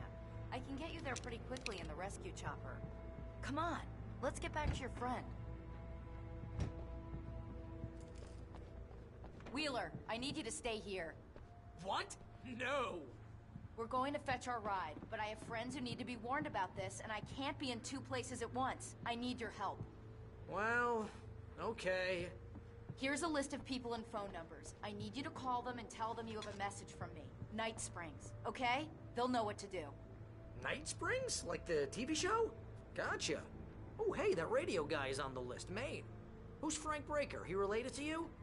My dad. Hey, is this like a secret society? Can you do this? You'll be safe here. The backup power's on. These guys need to be alerted, just in case we don't come back. You'll come back for me though, right? As soon as we get the chopper ready. Thanks, Wheeler. I owe you one. Okay, let's go, Wake. Through the back. My hangover wants a pizza. You think there's any way I could order one, Al?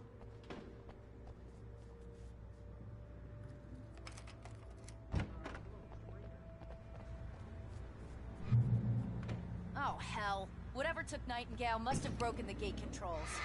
We can't reach the gate's control box from here. We need to get to the other side over the rooftop. I'll go. I'll open the gate for you once I'm across. You stay here in the light and cover me, Sheriff, okay?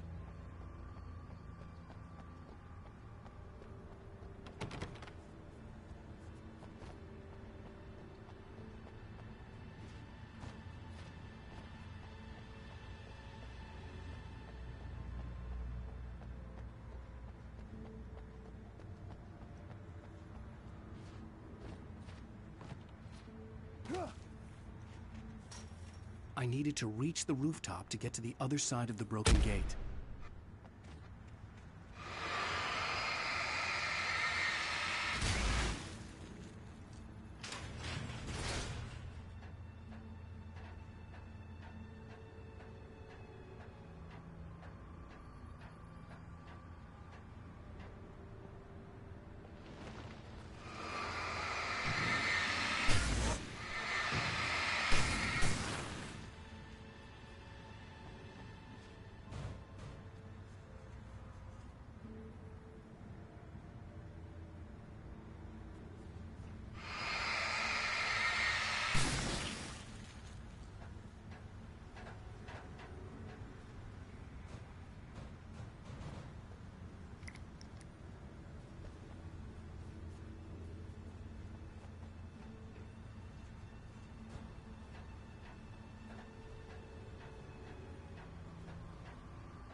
Hey, Sheriff!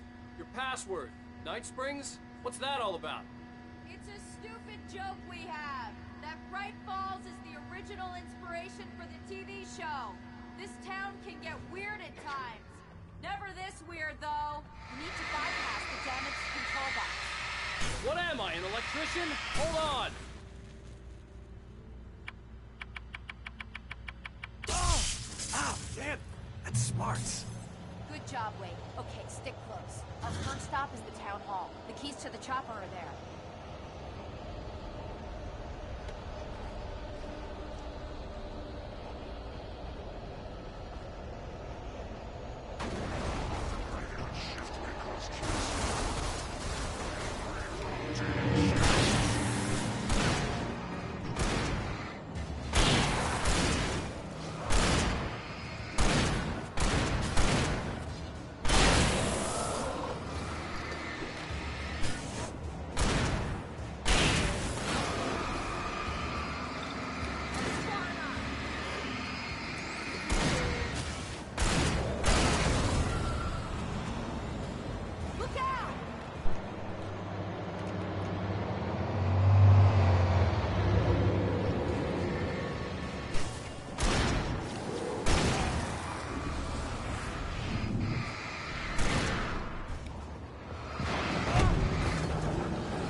I'm gonna want explanations, you know. For example, what the hell happened to Rose? She's seriously messed up now.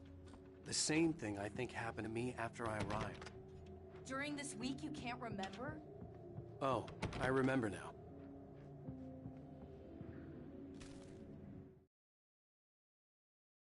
Barry was in his element, making calls, making things happen, even if he didn't entirely know what those things were. He wouldn't let the hot sheriff chick down. Even if every noise he heard from outside, and he heard plenty, made him jump. He had only paused to text Al a message, told him to hurry up. Suddenly, Barry froze in mid-dial. A window broke somewhere in the building, and then the lights went out.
New Yorkers were rude.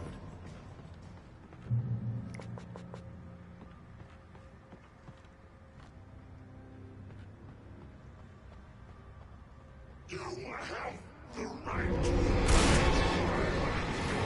understand these rights.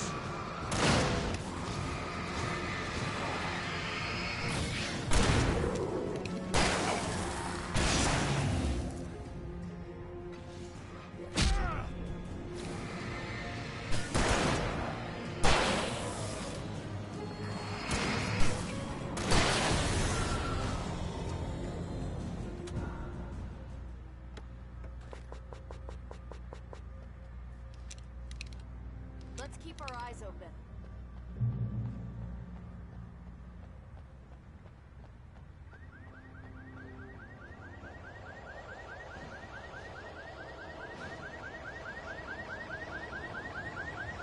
Wait, over here! There's light!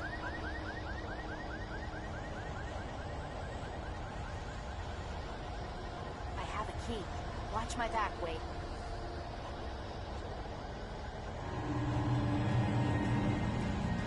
It's an ambush.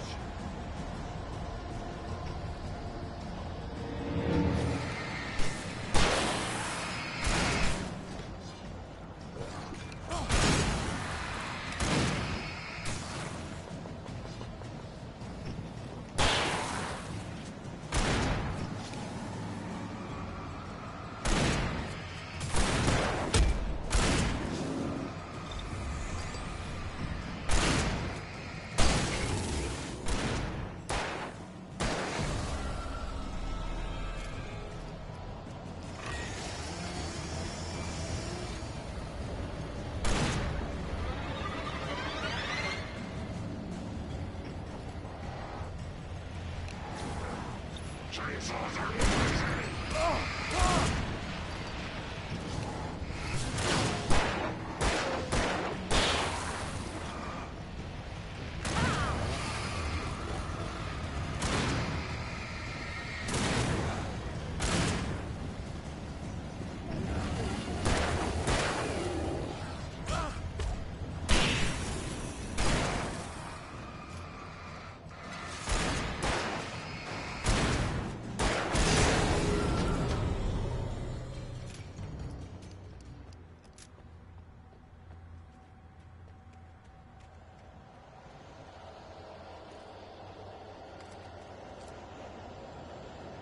Let's go, Wake.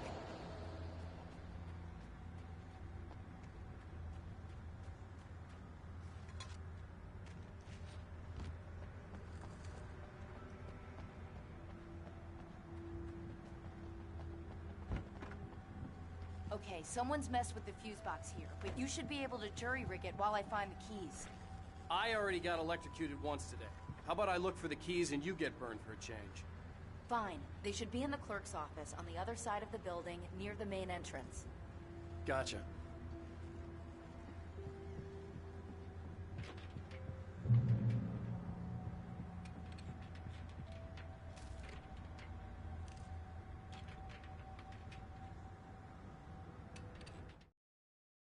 The darkness that wore Barbara Jagger's face was furious.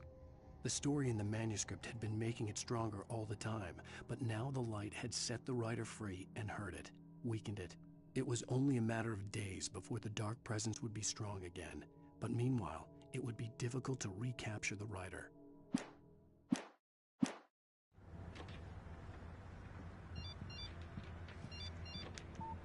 The message was from Barry. He was getting worried at the station. He wanted us to hurry.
Okay, Sheriff, I got the keys.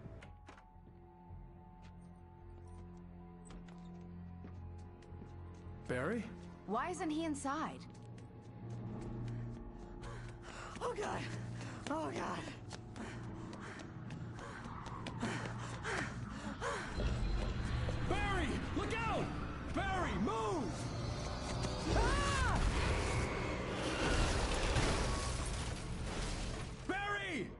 headed inside, Wake. He's okay.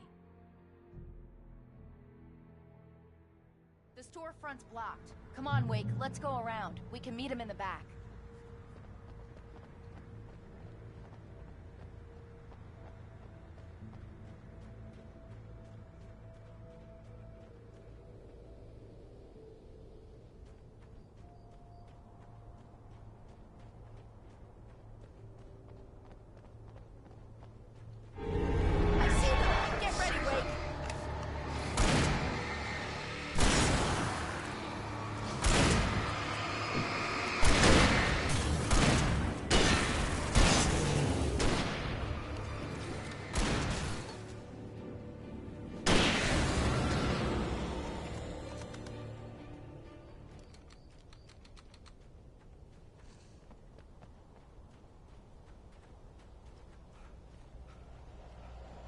We can make it through the bookstore. Wheeler should be waiting for us in the backyard. Keep the hell down or I'll call the sheriff. Oh, hi, Doc. I've got it. Don't worry about it. Sarah, about time somebody showed up. All the shooting in the air is idiotic. One of these days they'll kill somebody. And over Deerfest. I know. Go back to bed. He's got a point, Wake. Look, this town can't take this. It's me they want. The sooner I get out of here, the sooner you can all get back to life as usual. I hope you're right. Come on, let me get this door open. Wait, you got the keys to the bookstore? Perks of being the sheriff. A girl needs to get around.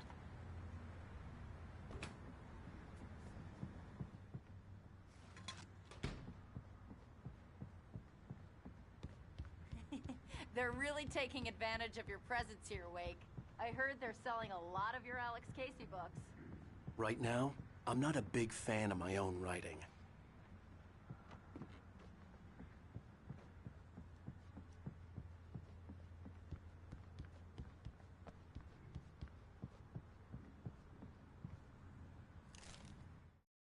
Cynthia Weaver worked hard, following her obsessive rituals, sometimes fighting them, always giving in to them in the end. She haunted the halls of Bright Falls abandoned power plant. She marked her caches with light-sensitive paint that could only be seen by eyes that had been touched by darkness and saved by light like she'd been. She was preparing defenses and supply lines for the war she knew would come. The war between the forces of light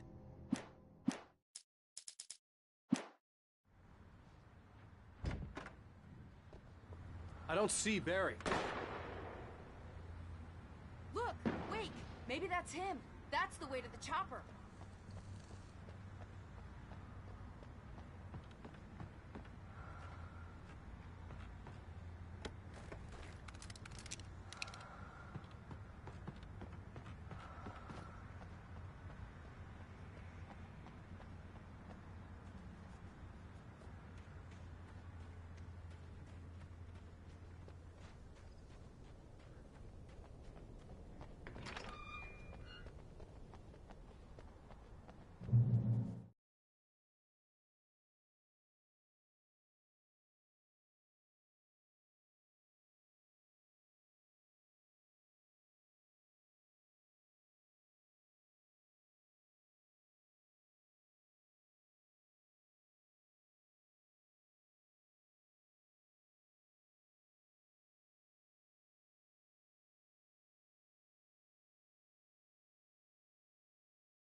I'm gonna give Pastor Howard a piece of my mind about this lock. Ugh, I told him to get it fixed. Physical labor. Let's take a break.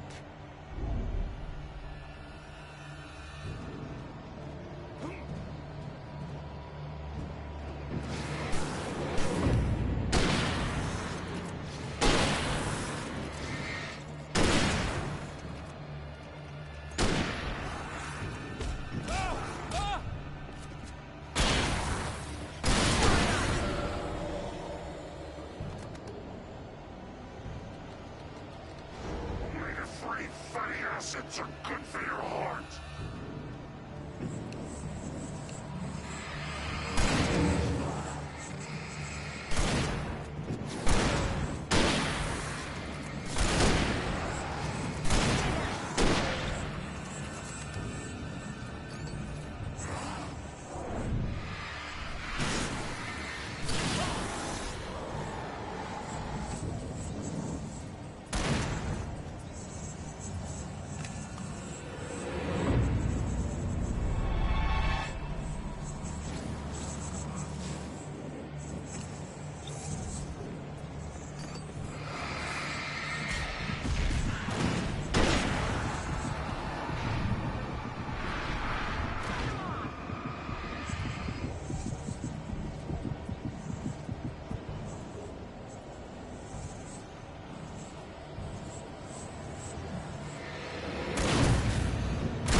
Okay, it's open. Let's go, Wake. Wow. We keep them lit all night long on the night before Deerfest. Why? Well, it's tradition. For it to be free, the Dark Presence needed the writer to finish the story. Again and again, the story let it get frustratingly close to the writer without letting it capture him. It was bound by the events depicted in the manuscript, but it could pursue the writer indirectly, put others on the task, and stop those who would help him. It took over everything in its path, made them its puppets, and sent them after Alan Wake.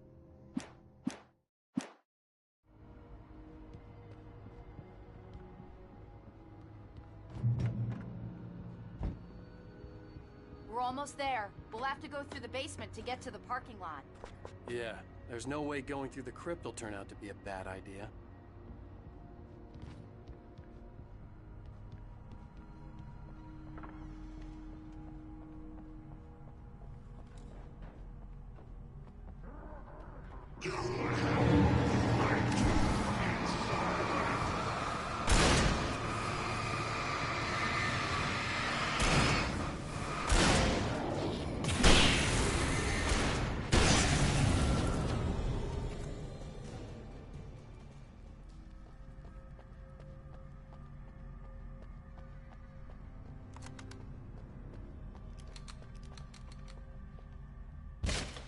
Did you call 911? Guess that one saw the light, huh? You didn't like that one? A tough audience. Well, I got plenty more. What are the Christmas lights for? Protection, man. Like garlic against vampires. Vampires. The helicopter's just across the parking lot and up the hill. Come on!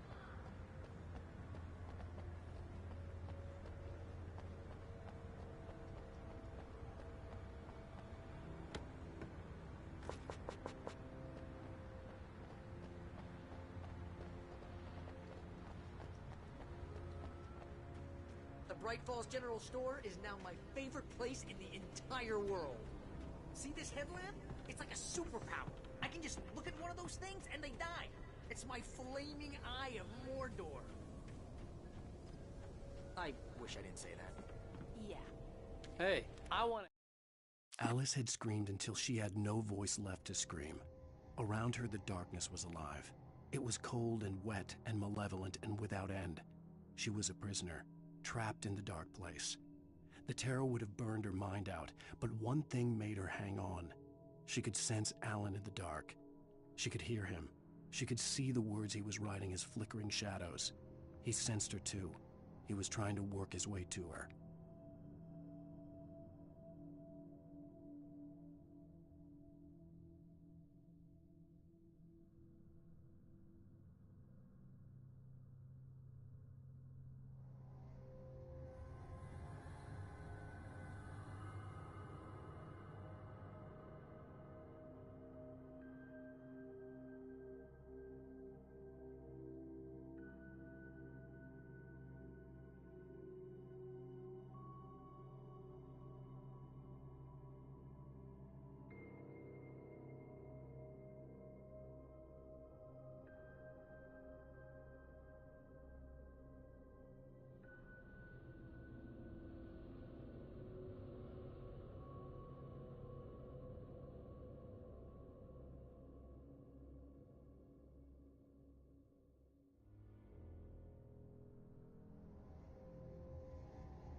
Headlamp.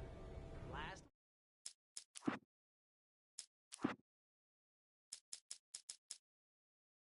Alice had screamed until she had no voice left to scream. Around her, the darkness was alive. It was cold and wet and malevolent and without end. She was a prisoner, trapped in the dark place. The terror would have burned her mind out, but one thing made her hang on. She could sense Alan in the dark. She could hear him. She could see the words he was writing as flickering shadows. He sensed her too. He was trying to work his way to her. Bastard.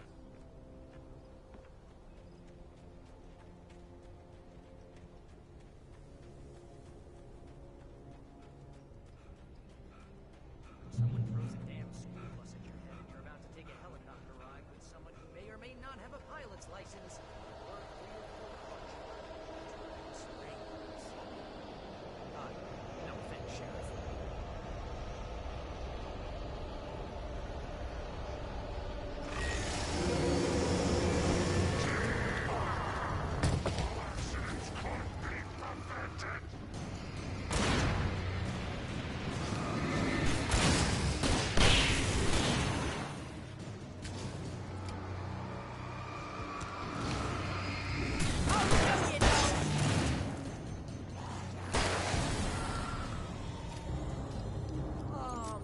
Get used to this.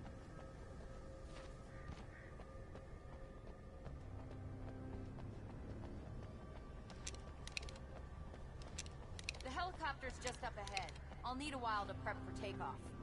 Don't take too long. I want to get out of here.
put an end to this. Just get me to Weaver, Sheriff. You're taking a big chance on a local crazy lady, Al.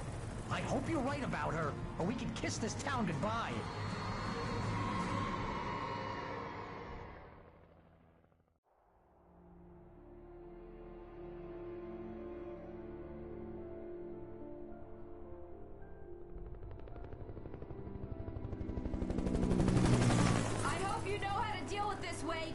I guess you New Yorkers are used to rough situations like this. Right. The city's a war zone. King Kong, mutant alligators, and Alex Casey shoots the place up every weekend. Look, I never even carried a gun until a couple of days ago. Well, my dad used to be a cop there. Tells some pretty wild stories. Stuff like this? No, just normal bad stuff. Kinda like your books, Wake. I used to tease Dad that he was just like Alex Casey. You've read me. Oh, sure. You're a pretty good writer. A little heavy on the metaphors, maybe. Nobody's ever said that before. We're coming up on the power plant. See the lit building over there? And that's the dam further up the river.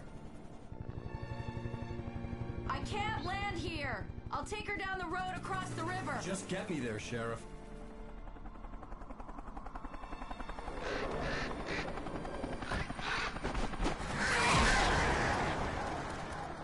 Hold on! Ow!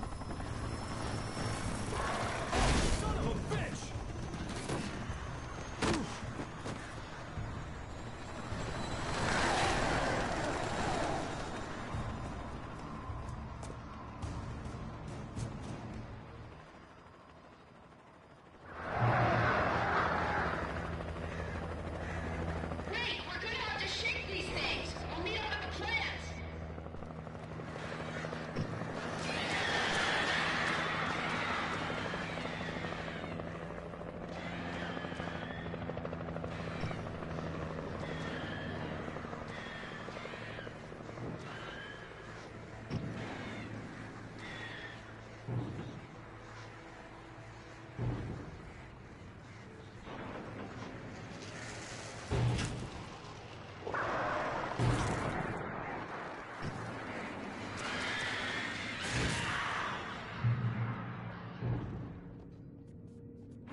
I had to do something about the chain for the door to open.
And here's a new song from a band that's... There's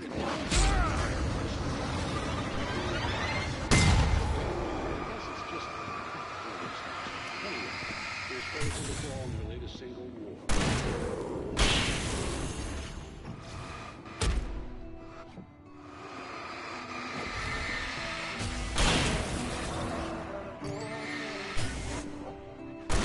Widespread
was close, but I had to find a way across.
The story I had written in the cabin had come true.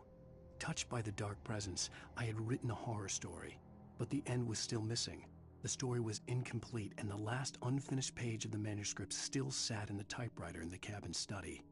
If I could get back there, if I could read the page, then I could write my own ending to this story and save Alice.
dragonflies or butterflies that dream of being men.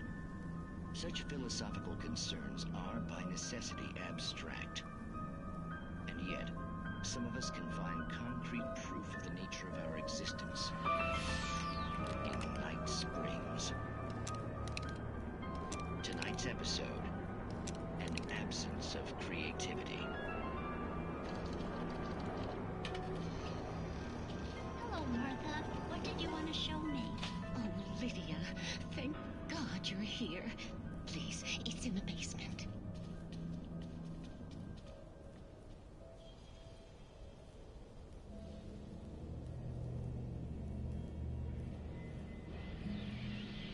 Oh, Martha. Oh, that's amazing. Isn't it just? I found it here this morning. It's like it isn't there, but...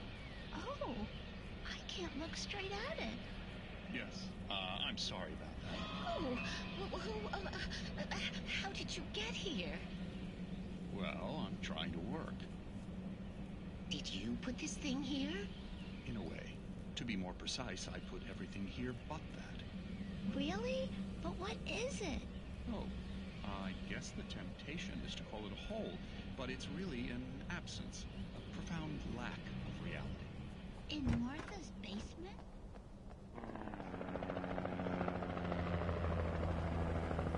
We managed to lose the flock! You're almost at the power plant! Keep going! We'll give you support!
as the logo on the power plant sign.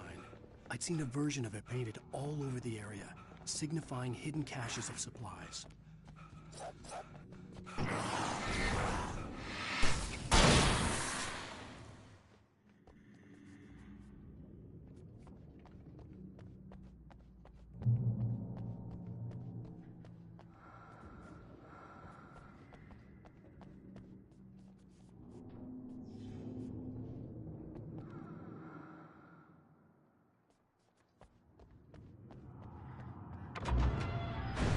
Hold it right there! Miss Weaver! Cynthia! I'm a friend! Prove it! You knew Zane! Thomas Zane! You're the Lady of the Light in the song! You can help me! About time! Young man, I've been waiting a very long time for you.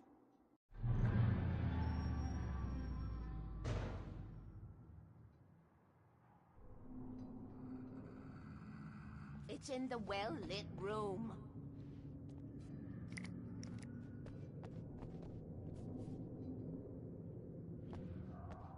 Excuse me?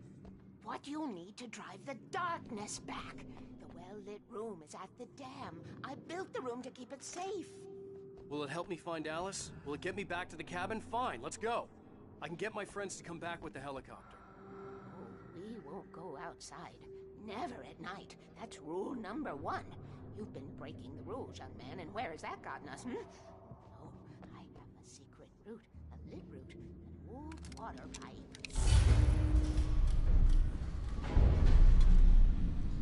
Something was damaged at the transformer yard. It's draining all the reserve power. Without it, the pipe will go dark. The power to the yard must be cut.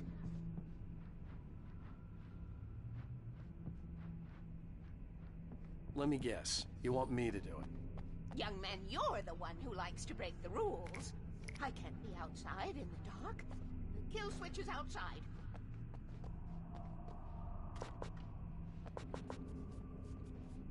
I have been preparing for these times, the dark tides. You have found my caches, haven't you? You can see the signs. Very few people can. Yes, please. Take what you need. This is all for you, for the likes of us. We do Tom's work, don't we? Hurry! The switch is on the wall facing the shore.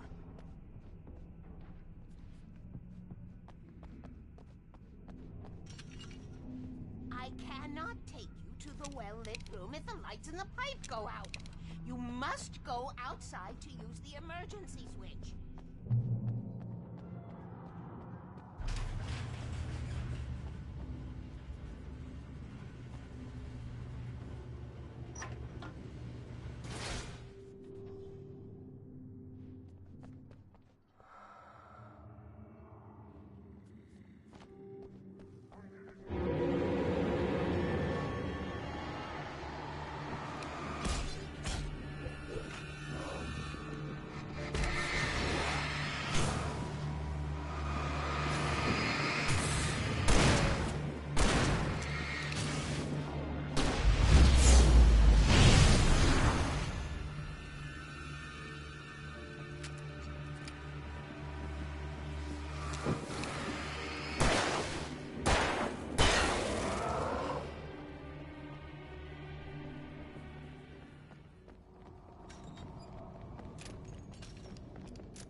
Weaver had sent me to cut the power to the transformer yard. I was willing to do grunt work for her to get her to help me. I hoped Weaver was dependable. I'd stumbled into this crazy world a little over a week ago. She had been living this insanity for decades.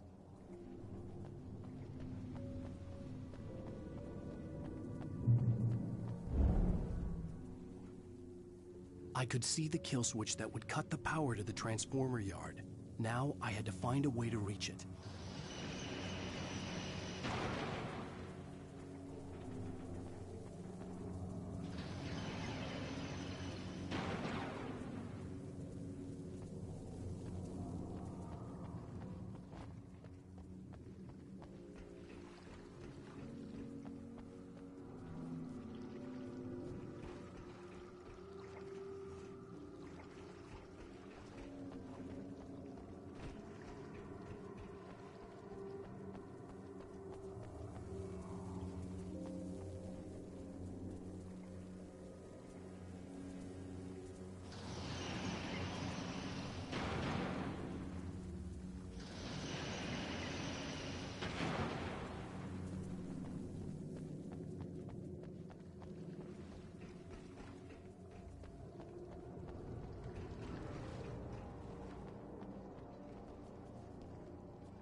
Who designs these things?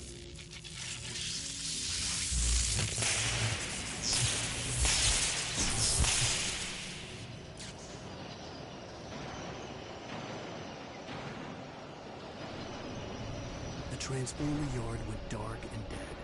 Weaver's water pipe passage should now be good to go.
This way, young man. Follow me. Come, come. The pipe's empty now. We're ready to go. This way.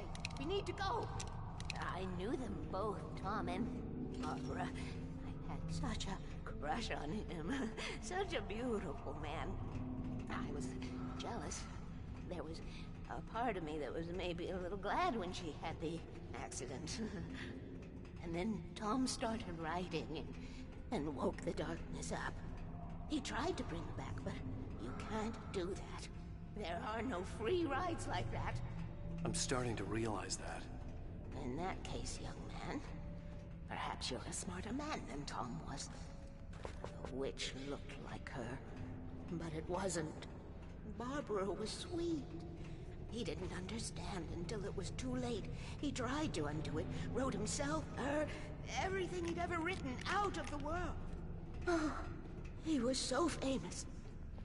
And afterward, no one knew. Oh, Tom. He left only one thing behind in my care, in case it happened again. Insurance. He trusted me. Or perhaps used me a little. Tom knew how I felt. Knew I wouldn't refuse him. I built the well-lit room and put it there. It's been waiting for you. We are characters trapped in a story you have written, and none of us will survive to see the end of it if the darkness isn't stopped. She'll twist the story to her own dark ends. How do you know all this? Tom, that's the way he wrote it. He still talks to me, you know, in television, from beyond, from below. We have both been touched by the darkness, young man. He saved us both with light, but the darkness stays with you. You sustain.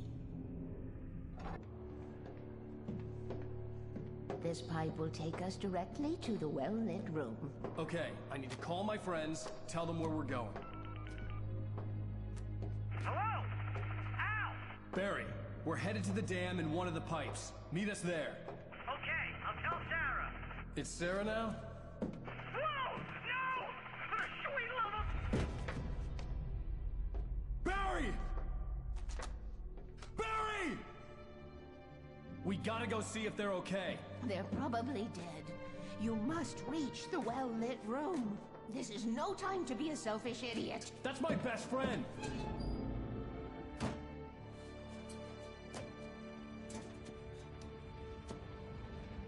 Well, be Here, fool. I'll use the pipe. I'll meet you at the dam if you make it.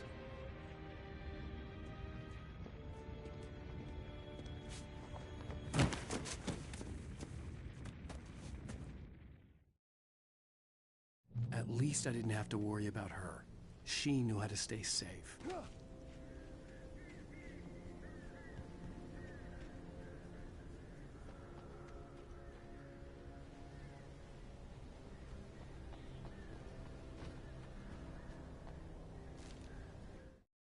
Sarah was almost starting to relax. Maybe they could turn this into a win yet. Suddenly, there was a piercing sound, like a table saw gone wild, as 100 birds made out of shadows swarmed into the rotor. The chopper bucked wildly and the board lit up, telling her what she already knew. They were going down. Barry Wheeler screamed next to her.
Sarah! The crash site looked bad, but as far as I could tell, the wreck was empty.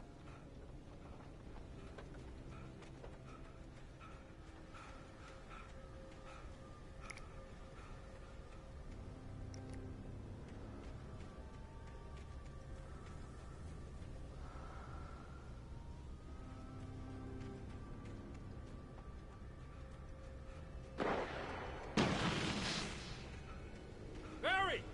Barry! Over here! No, you don't. That Hang in guy's there, on I'm the coming! Shooting! I lost him! Oh, this is bad! Over here.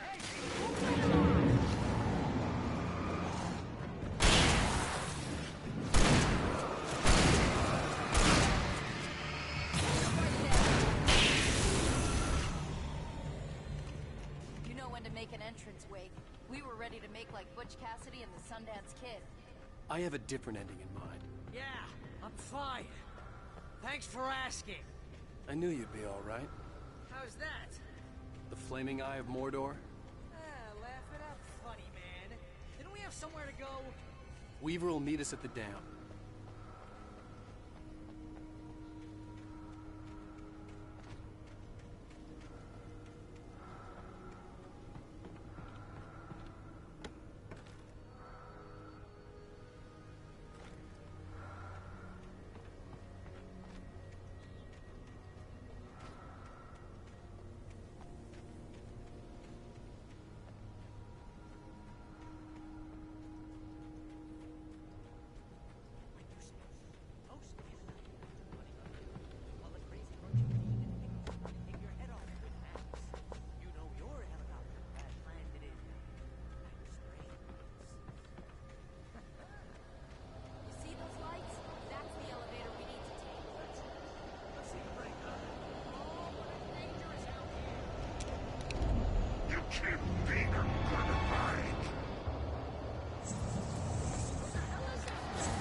Was that it? Are we safe? That was... wow. I think we're okay. Hey, Al, I got a bad feeling. Let's keep our eyes open. Sweet pool of light. Come on, Al, couldn't we just wait here? Please? Wait, call the elevator. I'm keeping watch. I think I hear something moving around.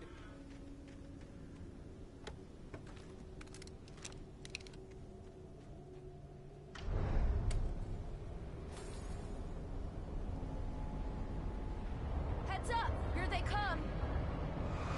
Oh no! Oh no!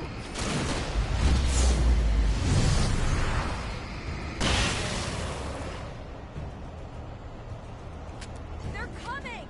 We have to hold them off!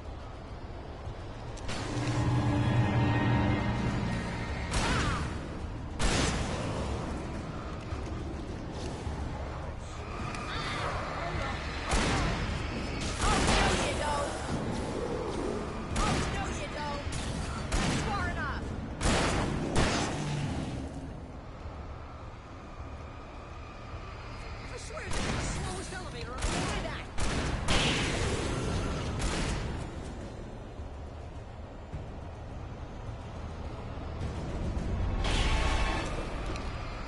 It's almost here.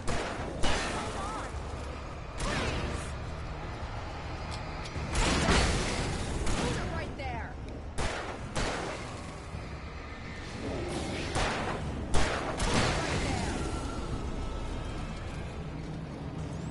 It's here! Al, let's go!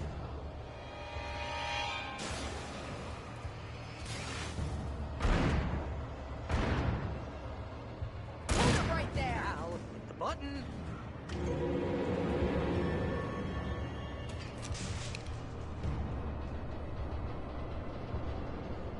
We're almost there. There's an entrance into the dam at the top. What's the plan, Wake? Well, Weaver's crazy, but she's got something Zane left behind. Something to fix this. Gee, could you be a little more vague? Thomas Zane? Seriously? Might as well be Paul Bunyan or Bigfoot.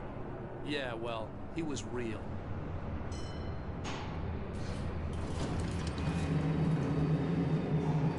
Let's be careful, okay? Oh, jeez, I hate this. Okay, Wake. There's a button over there that opens the door. I think something's broken. Hold the button down so we can get in.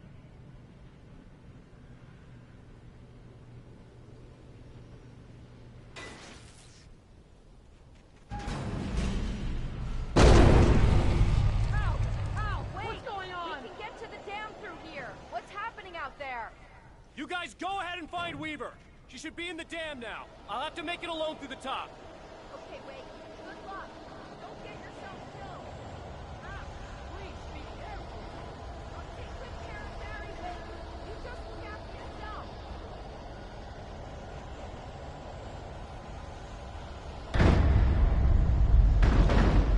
You gotta be kidding me.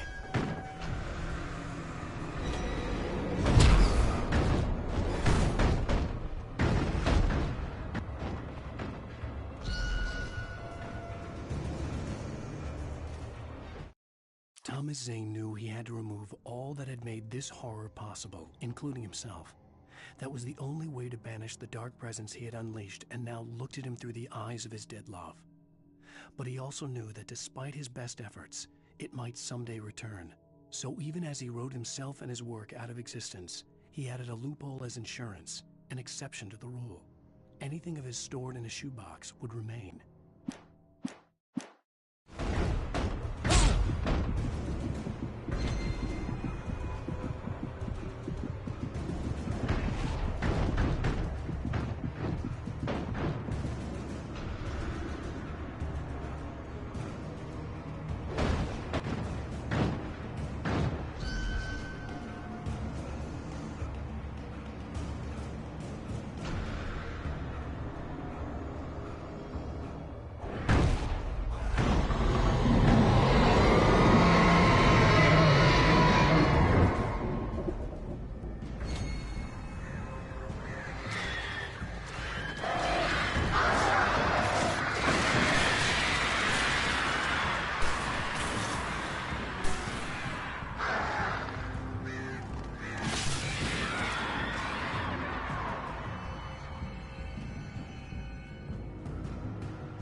hobby or a job?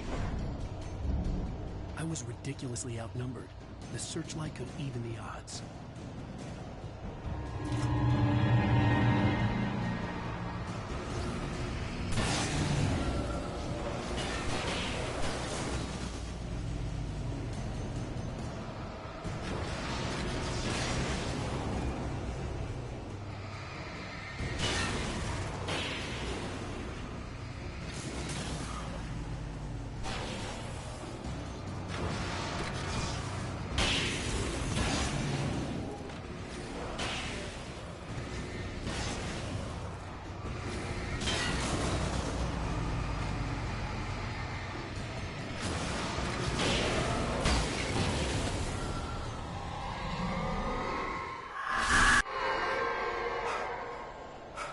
Enough.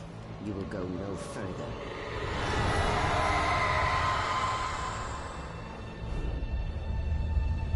Stop now.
wrong.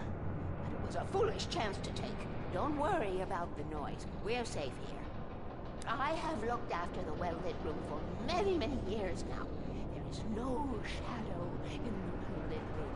The power is fail-safe and All the bulbs are numbered and changed regularly based on their make and model.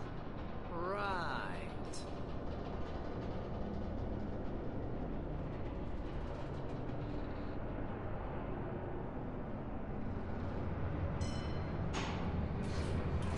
There's an old army base at Raincoat Point, Oregon. It was active during the Second World War. They operated here back then. They must have built this. Yes, they did. It's my place now.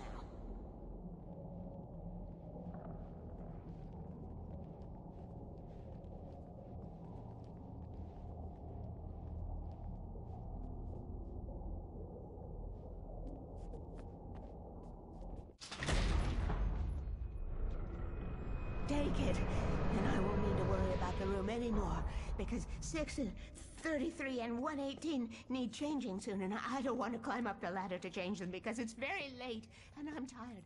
And if you take it, I won't have to do that anymore. The page was autobiographical, a memory from my childhood. But I didn't write this. It was a page written by Thomas Zane. None of them were supposed to exist anymore. Alan, 7 years old, would fight sleep to the bitter end. When he did sleep, he soon woke up, screaming, the nightmares fresh in his mind. One evening, his mother, sitting by his bed, offered him an old light switch. She called it the clicker, and flicking the switch would turn on a magical light that would drive the beast away. To imbue the talisman with all possible power, she added that it had been given to her by Alan's father. Alan never knew him, and anything of his took on mythical proportions in his mind. With the clicker firmly in his hand, Alan finally slept like a baby. Now, almost 30 years later, Alan thought of this as he stood on the rim of Cauldron Lake, the clicker in his hand. He took a deep breath and jumped. My mind swirled. I'd given the clicker to Alice, yet it was here. Zane had written it into existence, in a story I had written. I can get to her now. I can finish this.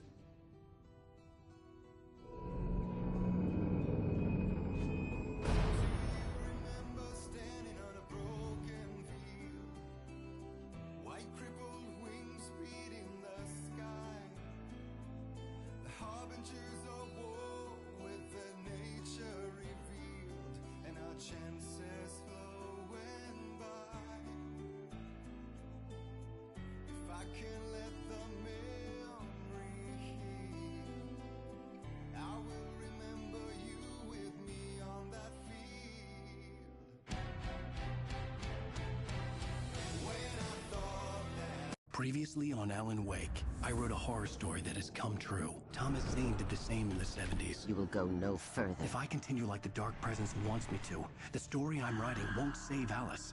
It's a horror story. No one will survive. You knew Zane! Thomas Zane! You're the Lady of the Light in the song! He left something behind to help me. The clicker.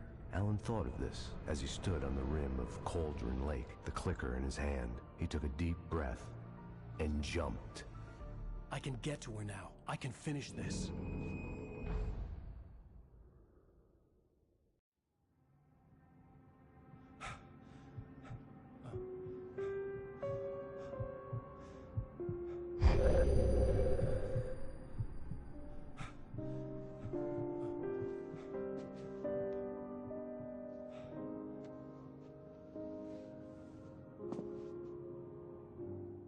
I had a hangover.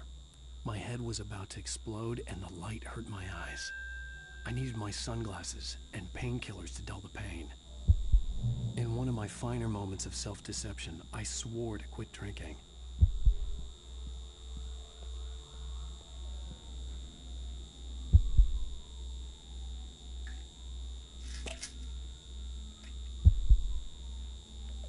The pills worked fast. The prospect of being awake started to seem bearable again. The lights were like needles in my eyes. I needed my sunglasses.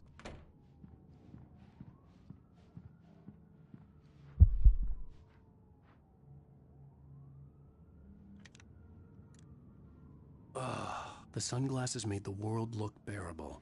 Now I could keep my eyes open without feeling like a vampire in the sun. There was a message waiting for me on the machine.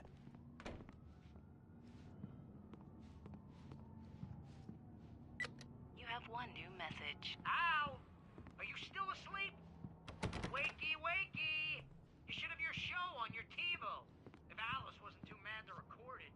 Yeah, she called me earlier and really chewed me out. Yeah, we went a little overboard last night. But parties are a part of this business. Al, look, I'm saying this as your friend. She's not doing your career any favors by trying to run your life like that, okay? I'll talk to you later, Al. Watch the show!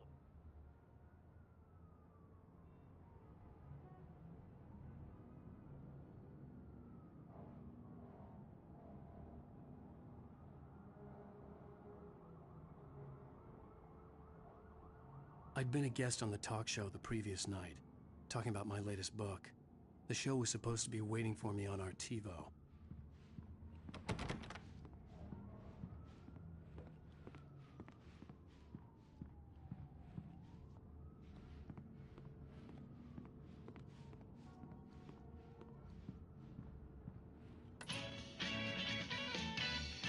Ladies and gentlemen, welcome back to the Harry Garrett Show. Thank you. Thank you, everybody. We have a great show tonight. I've been talking with the best-selling author Alan Wake about his new book, The Sudden Stop. Yeah, good read. Go buy it. No, it is a good read. Look, I'm gonna be honest here. Is that wise? No, but I'm gonna do it anyway. I got people who give me the lowdown on books. I'm a busy guy. But this one, I actually read from cover to cover. I mean, I'm a big fan. Wow, thanks. Now, this might be a spoiler for those who haven't read the book yet. Based on the sales figures, the 2 people out there who haven't read the book yet. But this last book is all about the death of the main character, the hard-boiled New York detective, Alex Casey. Now, there's been a lot of outrage about this. Why the hell did you kill Casey? What the hell were you thinking, man? Good riddance. No, seriously, though. 7 years and 6 books is a long time. He was a gloomy guy to spend all your working hours with, and it was a good run. But it's time to explore new things. My next book will be a departure from the old for me. You selfish bastard, always thinking of yourself. Well, you've certainly given us a lot of entertainment over the years. And now that you mention it, Casey was a gloomy guy. Never had much luck with his love life with the ladies. Was that autobiographical in any way? Yeah, no kidding. Casey's lady friends tended to die on him. With Casey, it was all about his pain. No, nothing autobiographical about that. I'm a happily married man. My wife is my muse. Well, congratulations. That's great to hear. So, how's the publicity tour been treating you? Good. Great. But I gotta say, I'm glad to be back home in New York. Well, you've certainly been on the news a lot lately. Lots of parties and, you got into a fight with some paparazzi. Oh, man. Well, that guy was really in my face. I lost my temper. I know that wasn't cool. Well, you are famous for that temper. Well, I did also write several books. Well, your latest novel is called The Sudden Stop, and it's in bookstores now. Go get it. That means the 2 of you out there who haven't bought it yet. Ladies and gentlemen, that's all we have for you tonight. I want to thank all our guests for the evening. Alan Wake, Sam Lake. Once more, do the face for a Sam. There it is. And our musical guests, Poets of the Fall. Thank you, and good night. At least I'd been funny. I told myself I could live with that. I didn't say anything stupid, if that's what you want to know. Okay, Grumpy. You want an aspirin or something? Are you going to start with me about drinking now? You know what? Go back to sleep, Alan.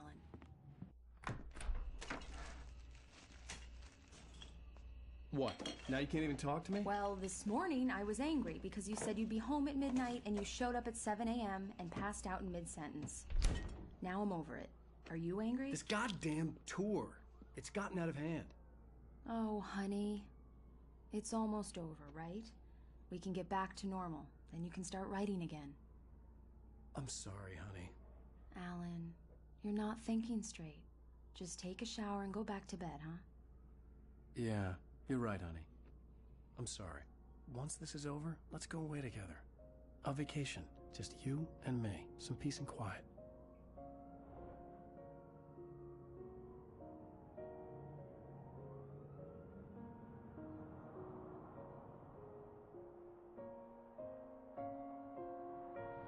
Somehow, the clicker was the key to the cabin.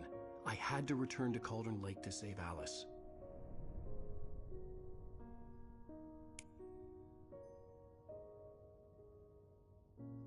I'm going back to the lake to finish this. I'm going to write an ending to the story in the manuscript on my own terms, to make it all right. Why can't you just write it here?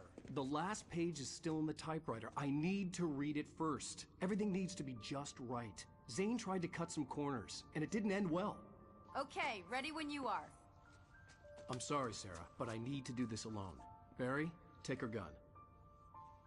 Miss Weaver, close the door when I leave.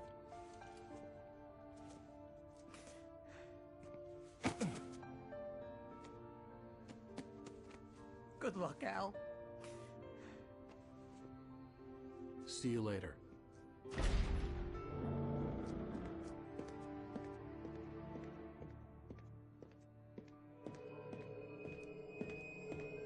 When I got out, it was warm and sunny. I'd flicked the switch of the clicker. Had it done this? I didn't stop to question it. I had to take advantage of the sunlight to get to the lake. On Zane's page, I'd stood on the rim of Cauldron Lake, about to use the clicker. That's where I was headed.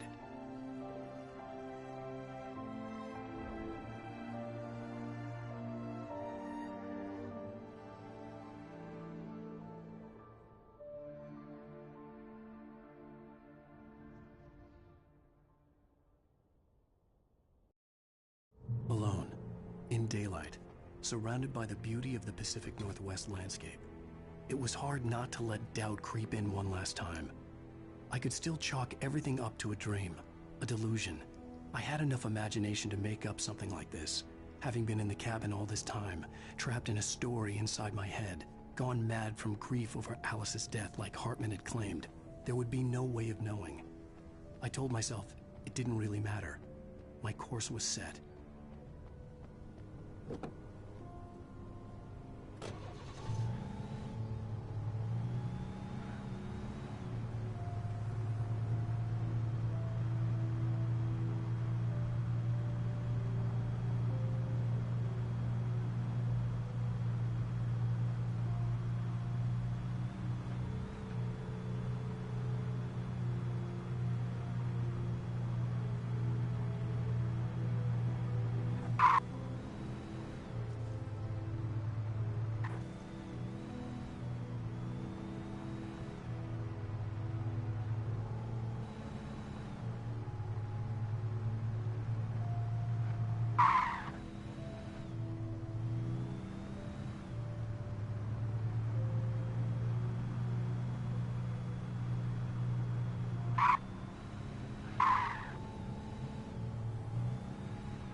It touched me. There was a link between us, always would be. I could feel its presence again, getting closer.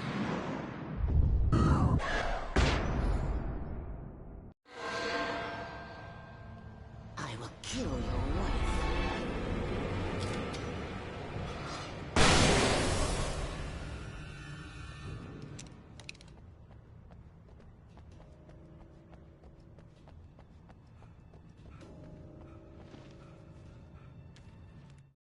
The Dark Presence was no longer trying to capture the writer so he could create the ending it wanted. The writer knew too much. He was too strong. And he carried a weapon left behind by Thomas Zane, something that could hurt it. Now, the darkness was doing everything in its power to simply stop the writer from ever reaching Cauldron Lake and the dark place it came from.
Based on the signature in the motel register, Agent Nightingale had stayed here, in room number 2.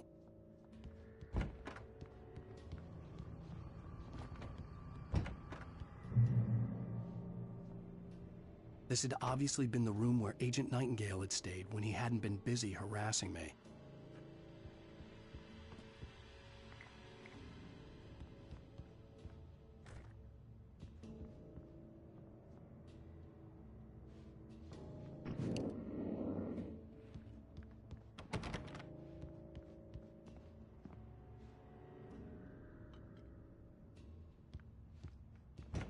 Look after yourself, man. You're close.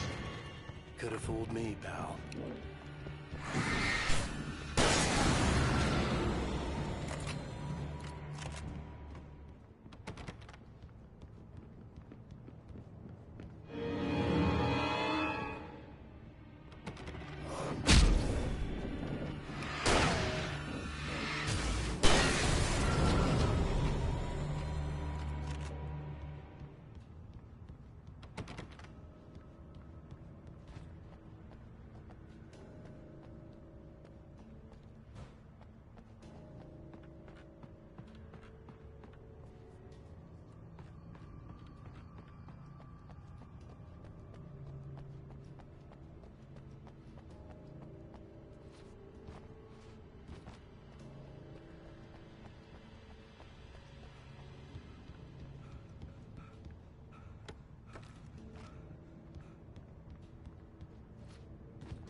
The bottom of Cauldron Lake was a graveyard of things the lake had claimed in one way or another over the decades.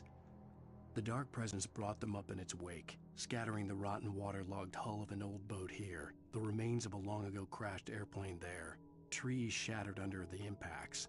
The earth groaned. It didn't even notice.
Zane cut its heart out, but it didn't die.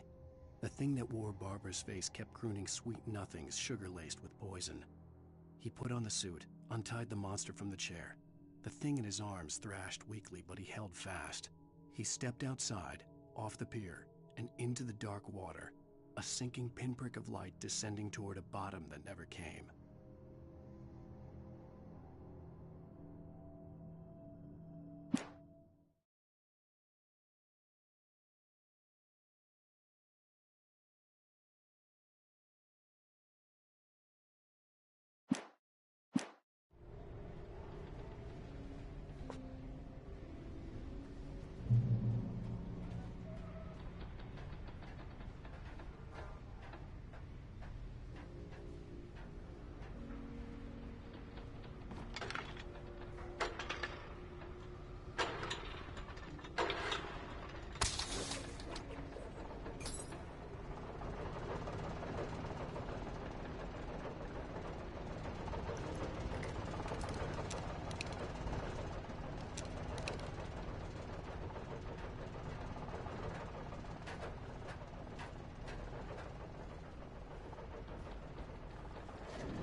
When I told Barry my plan back in the well-lit room, I'd acted as if I knew what I was doing. I didn't. I was operating on the shifting logic of a dream. I had to fight my way to the lake through the horrors of the night. I had to flick an old battered light switch imbued with childhood magic. I had to write a happy ending to a horror story. I had to save my wife from the dark prison she was being held in.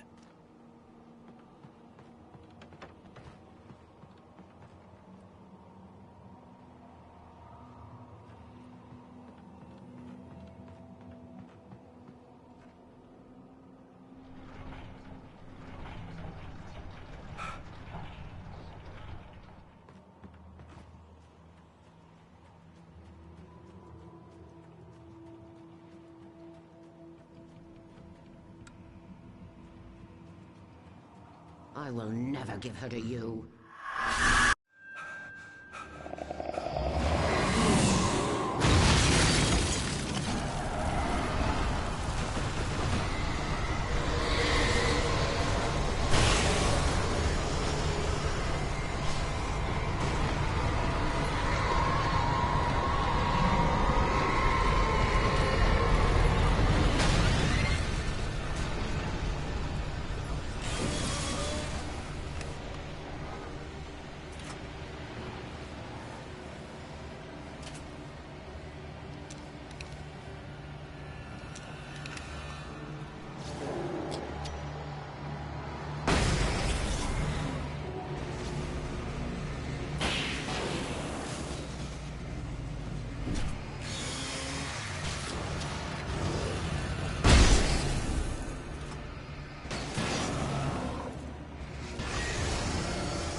The dark place I found myself in was unlike anything I could ever have imagined. It wasn't solid. It flowed. It was conceptual and subjective. For someone else, an artist in another field, it would have been very different. I could sense the story of the manuscript all around me, the words and ideas floating in the air, poised to become real.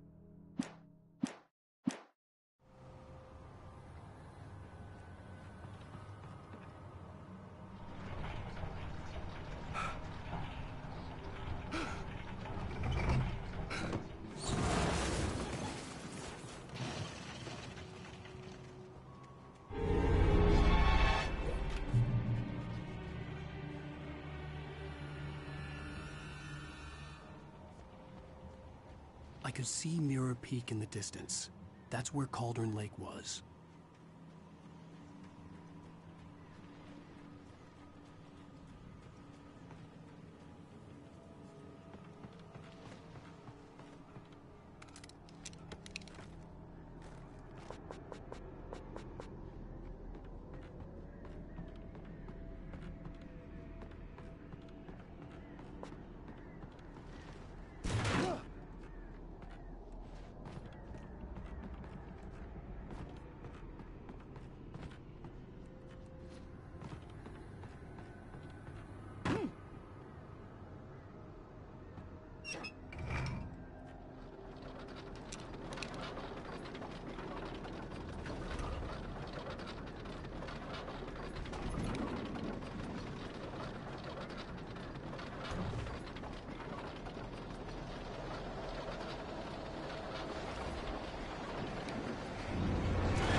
I needed to get the generator running.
After Zane had gone, I stood alone in the shifting dream that was the dark place.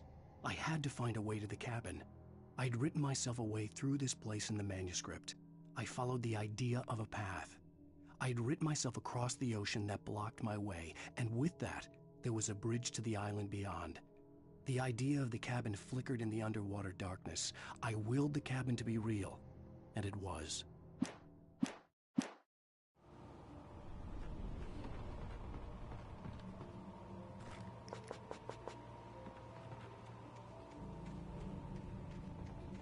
Turn back now.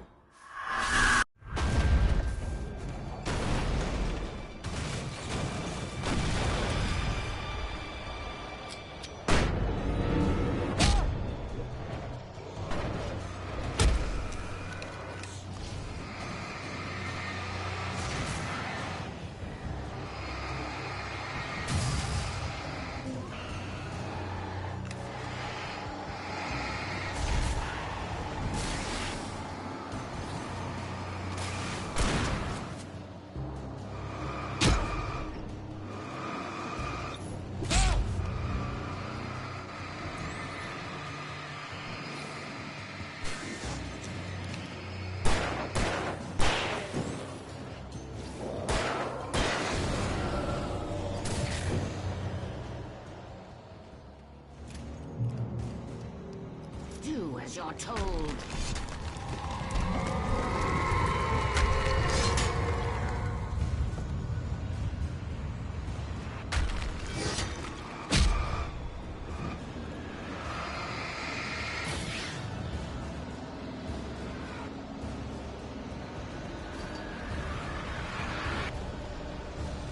Alice never loved you.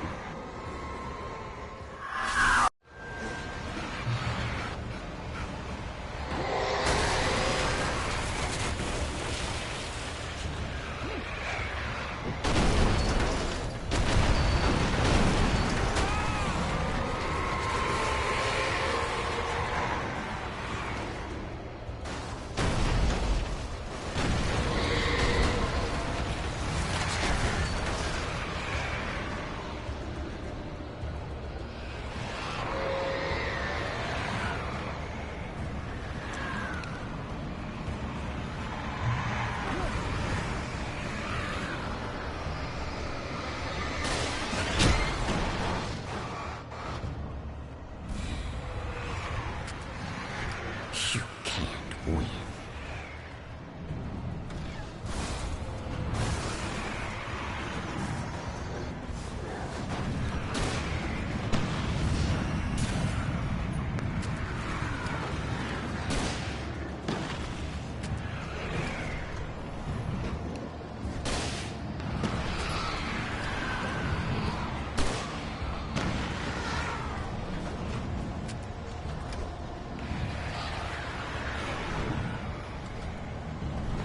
You will fail. It's all in your head.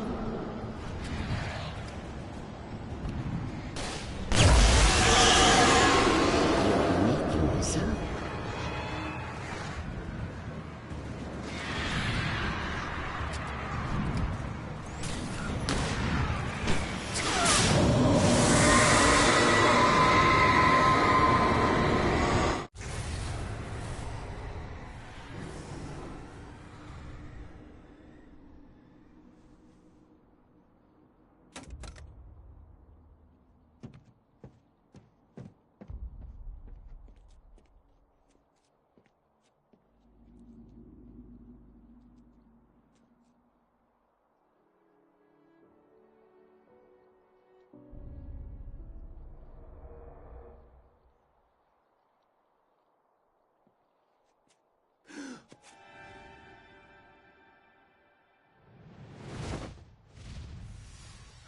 Hell!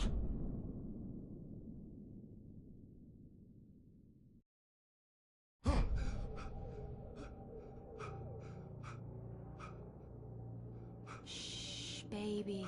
You were having a bad dream.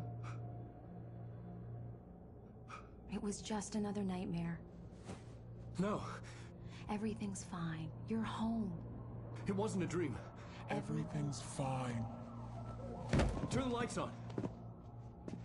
Turn the lights on! Shh, baby. The power's out. There's no light. Come back to bed and I'll make you forget all about your fear of the dark. My fear? It's your fear. Why aren't you afraid? You're not Alice. Turn the lights on now.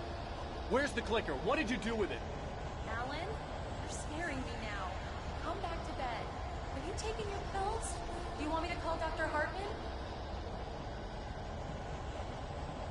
I read your manuscript. It's brilliant. Departure is your best review. You're a genius. I'm so proud of you.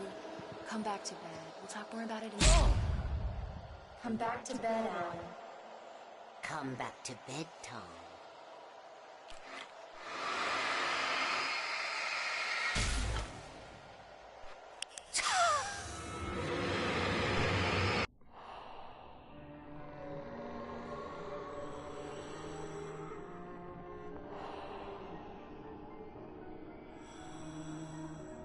You must find your way to the cabin. It stands in your way. It won't let you pass. It has no heart. It's filled with darkness. You must fill its heart with light.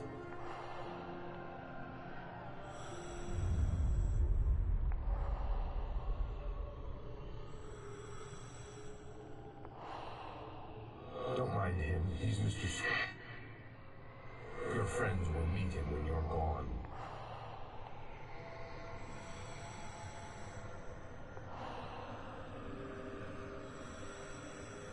Use the clicker.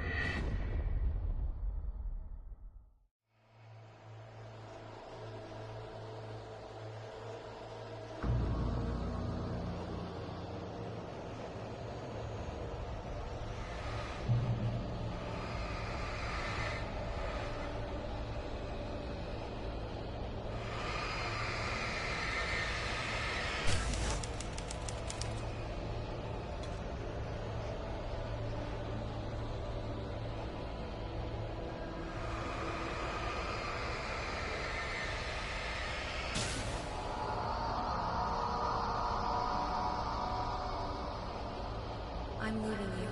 What? I'm leaving you, Alan. I'm not safe. I'm in love with someone else. Alice? No, what are you saying? You can't. You don't love me. How could you? You don't even love yourself. All you do is torture yourself with work you can't do anymore.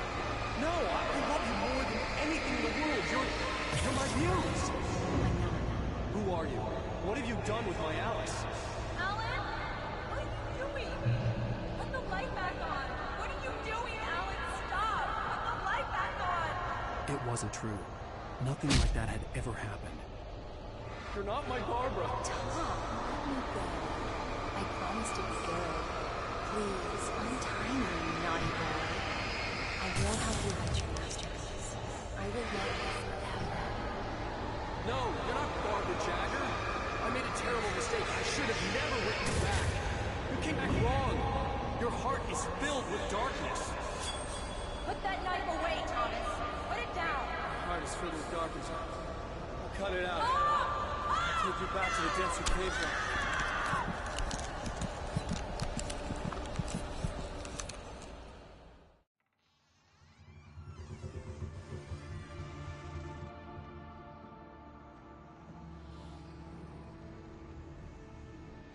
Now you will never get her back.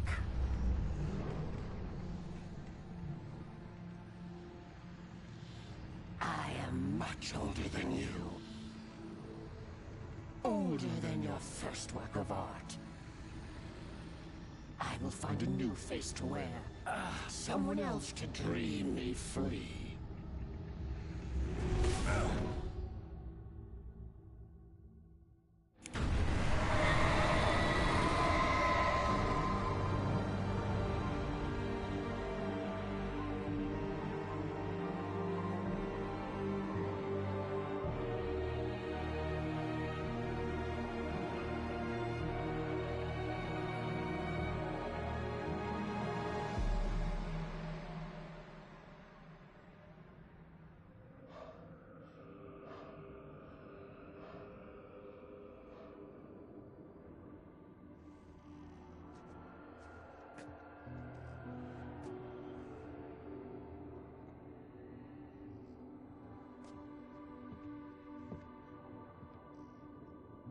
I could feel Alice's presence close by. I understood what I had to do now. I knew how to write the ending to Departure. There's light and there's darkness. Cause and effect. There's guilt and there's atonement. But the scales always need to balance. Everything has a price. That's where Zane had gone wrong. There's a long journey through the night back into the light. Alice? Alice?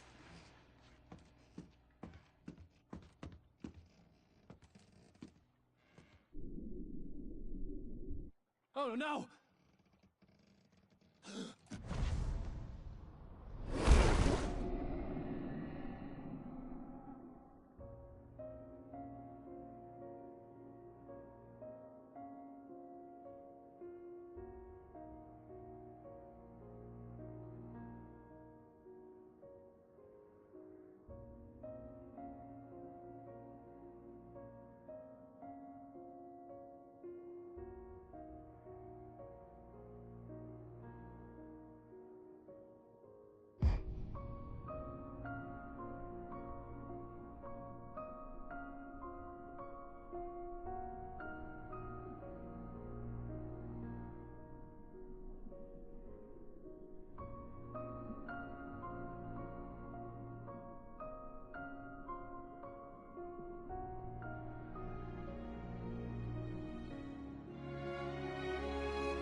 Put the light back on! What are you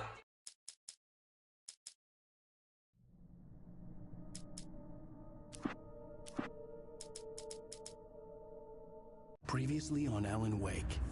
Something I only know as the Dark Presence held my wife captive and used her to make me write a horror story that came true. I'll bring her back. Some part of me had been aware enough to write my escape into the story.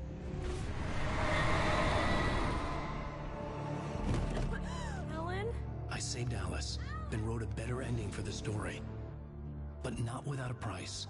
I was trapped somewhere in the dark place, a strange zone somewhere beyond our world. It's not a lake. It's an ocean.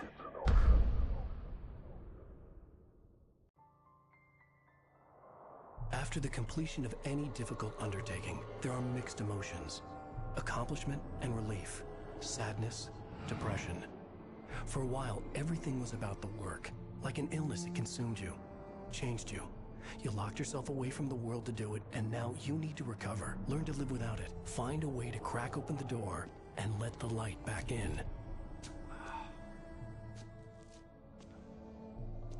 I knew this place. It was familiar.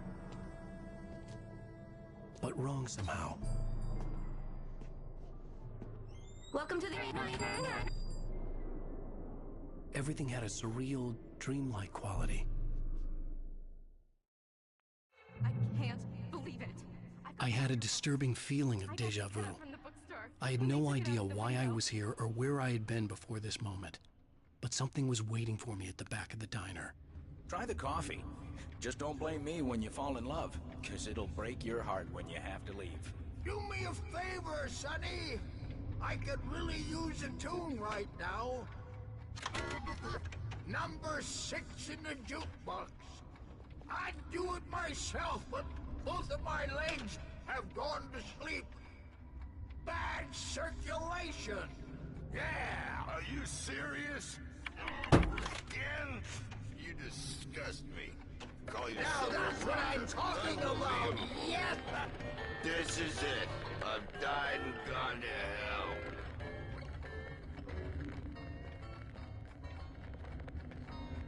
Don't go in there, young man. You can hurt yourself in the dark.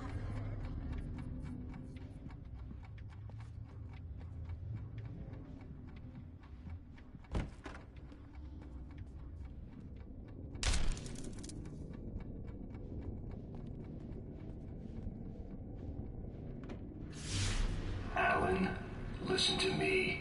Go no deeper. What? Focus. You're losing yourself. I will try to help the best I can, but it's up to you. Find a better point of contact. What do you mean? I cannot hear you. Please, you're the one making all this happen. Concentrate. This is what's happening. Nightmares. Too deep. Can't take the pressure. It's too much. Suddenly, Wake found himself face to face with himself. At the sight of myself, the dream suddenly became lucid. The dark place. That's where I was. You will need weapons. It's not the light itself, but what it represents. You will need it.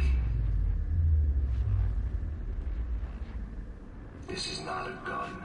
It is a tool in a logical process of elimination. Be careful. I will try to find a better point of contact. I didn't understand Zane's message, and knowing where I was didn't fix anything. Something had gone wrong after I had finished departure.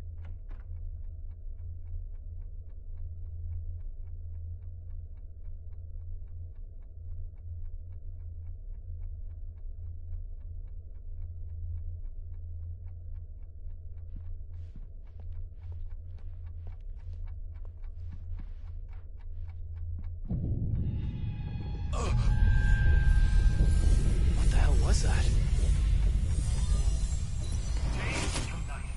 The diner had become deserted. Then the door was smashed off its hinges and Wake had to fight for his life.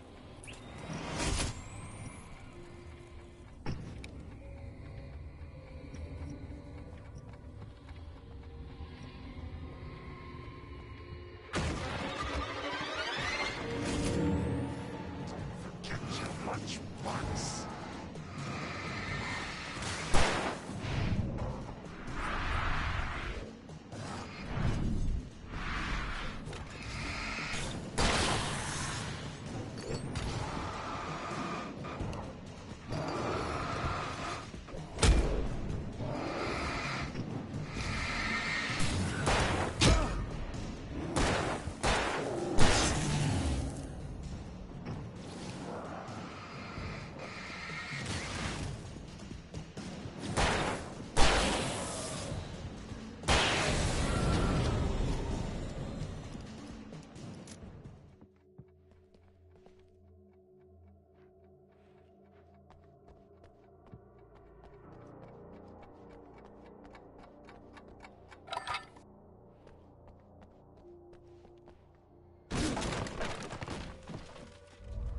Zane!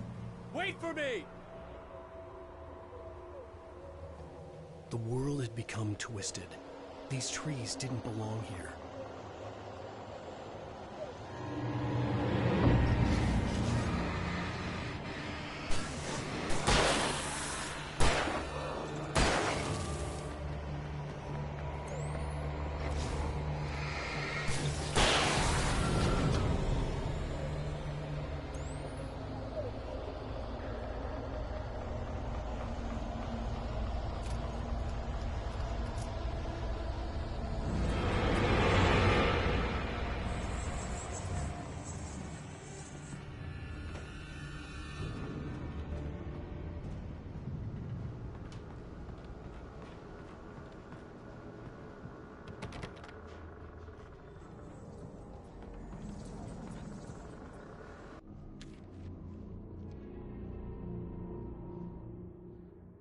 I knew it was my writing, but the words were jumbled dreamlike fragments. Reloading frantically. The rounds slipped a stone's throw away from the tent. The bed looked inviting, but it was just the radio. It had to go on. She was startled by the phone.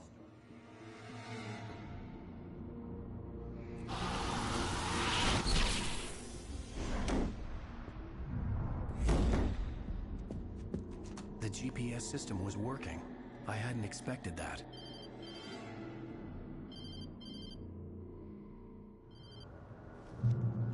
Hello? I'm trying to reach you. Can you hear me? Can you hear me now? Yes. Listen, I can help you, but you're drifting deeper. I can't reach you. You must come to me. I can't maintain the connection. Use the words. Follow the signal. It made no sense for the GPS system to work. I doubted any satellite was in range here.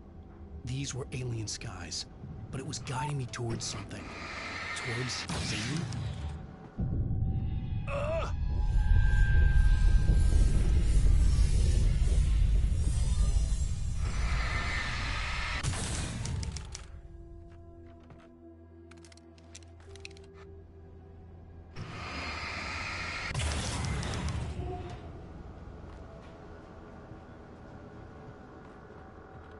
Something had shifted again. The dark place was playing tricks on me. It wouldn't stay still. The town itself turned against Wake.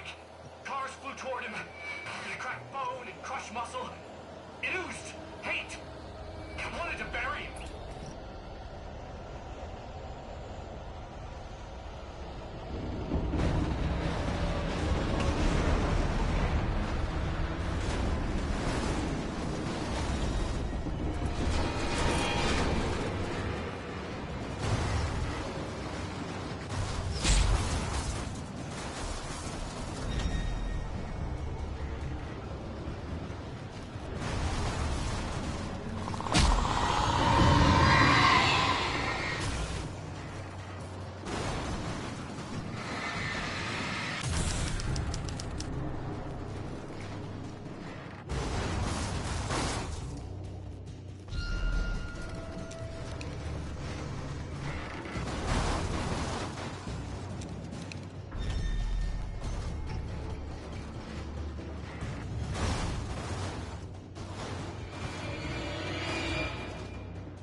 Everything I saw was familiar, and yet it wasn't. Hello? I cannot keep up. You're going too deep. I will try to guide you. Follow the signal. I'm trying! You must face yourself.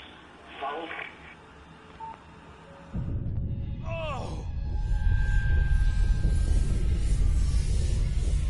The GPS system was supposed to lead me to Zane, but the shifts were interfering with it. I had to keep trying. I wouldn't survive alone.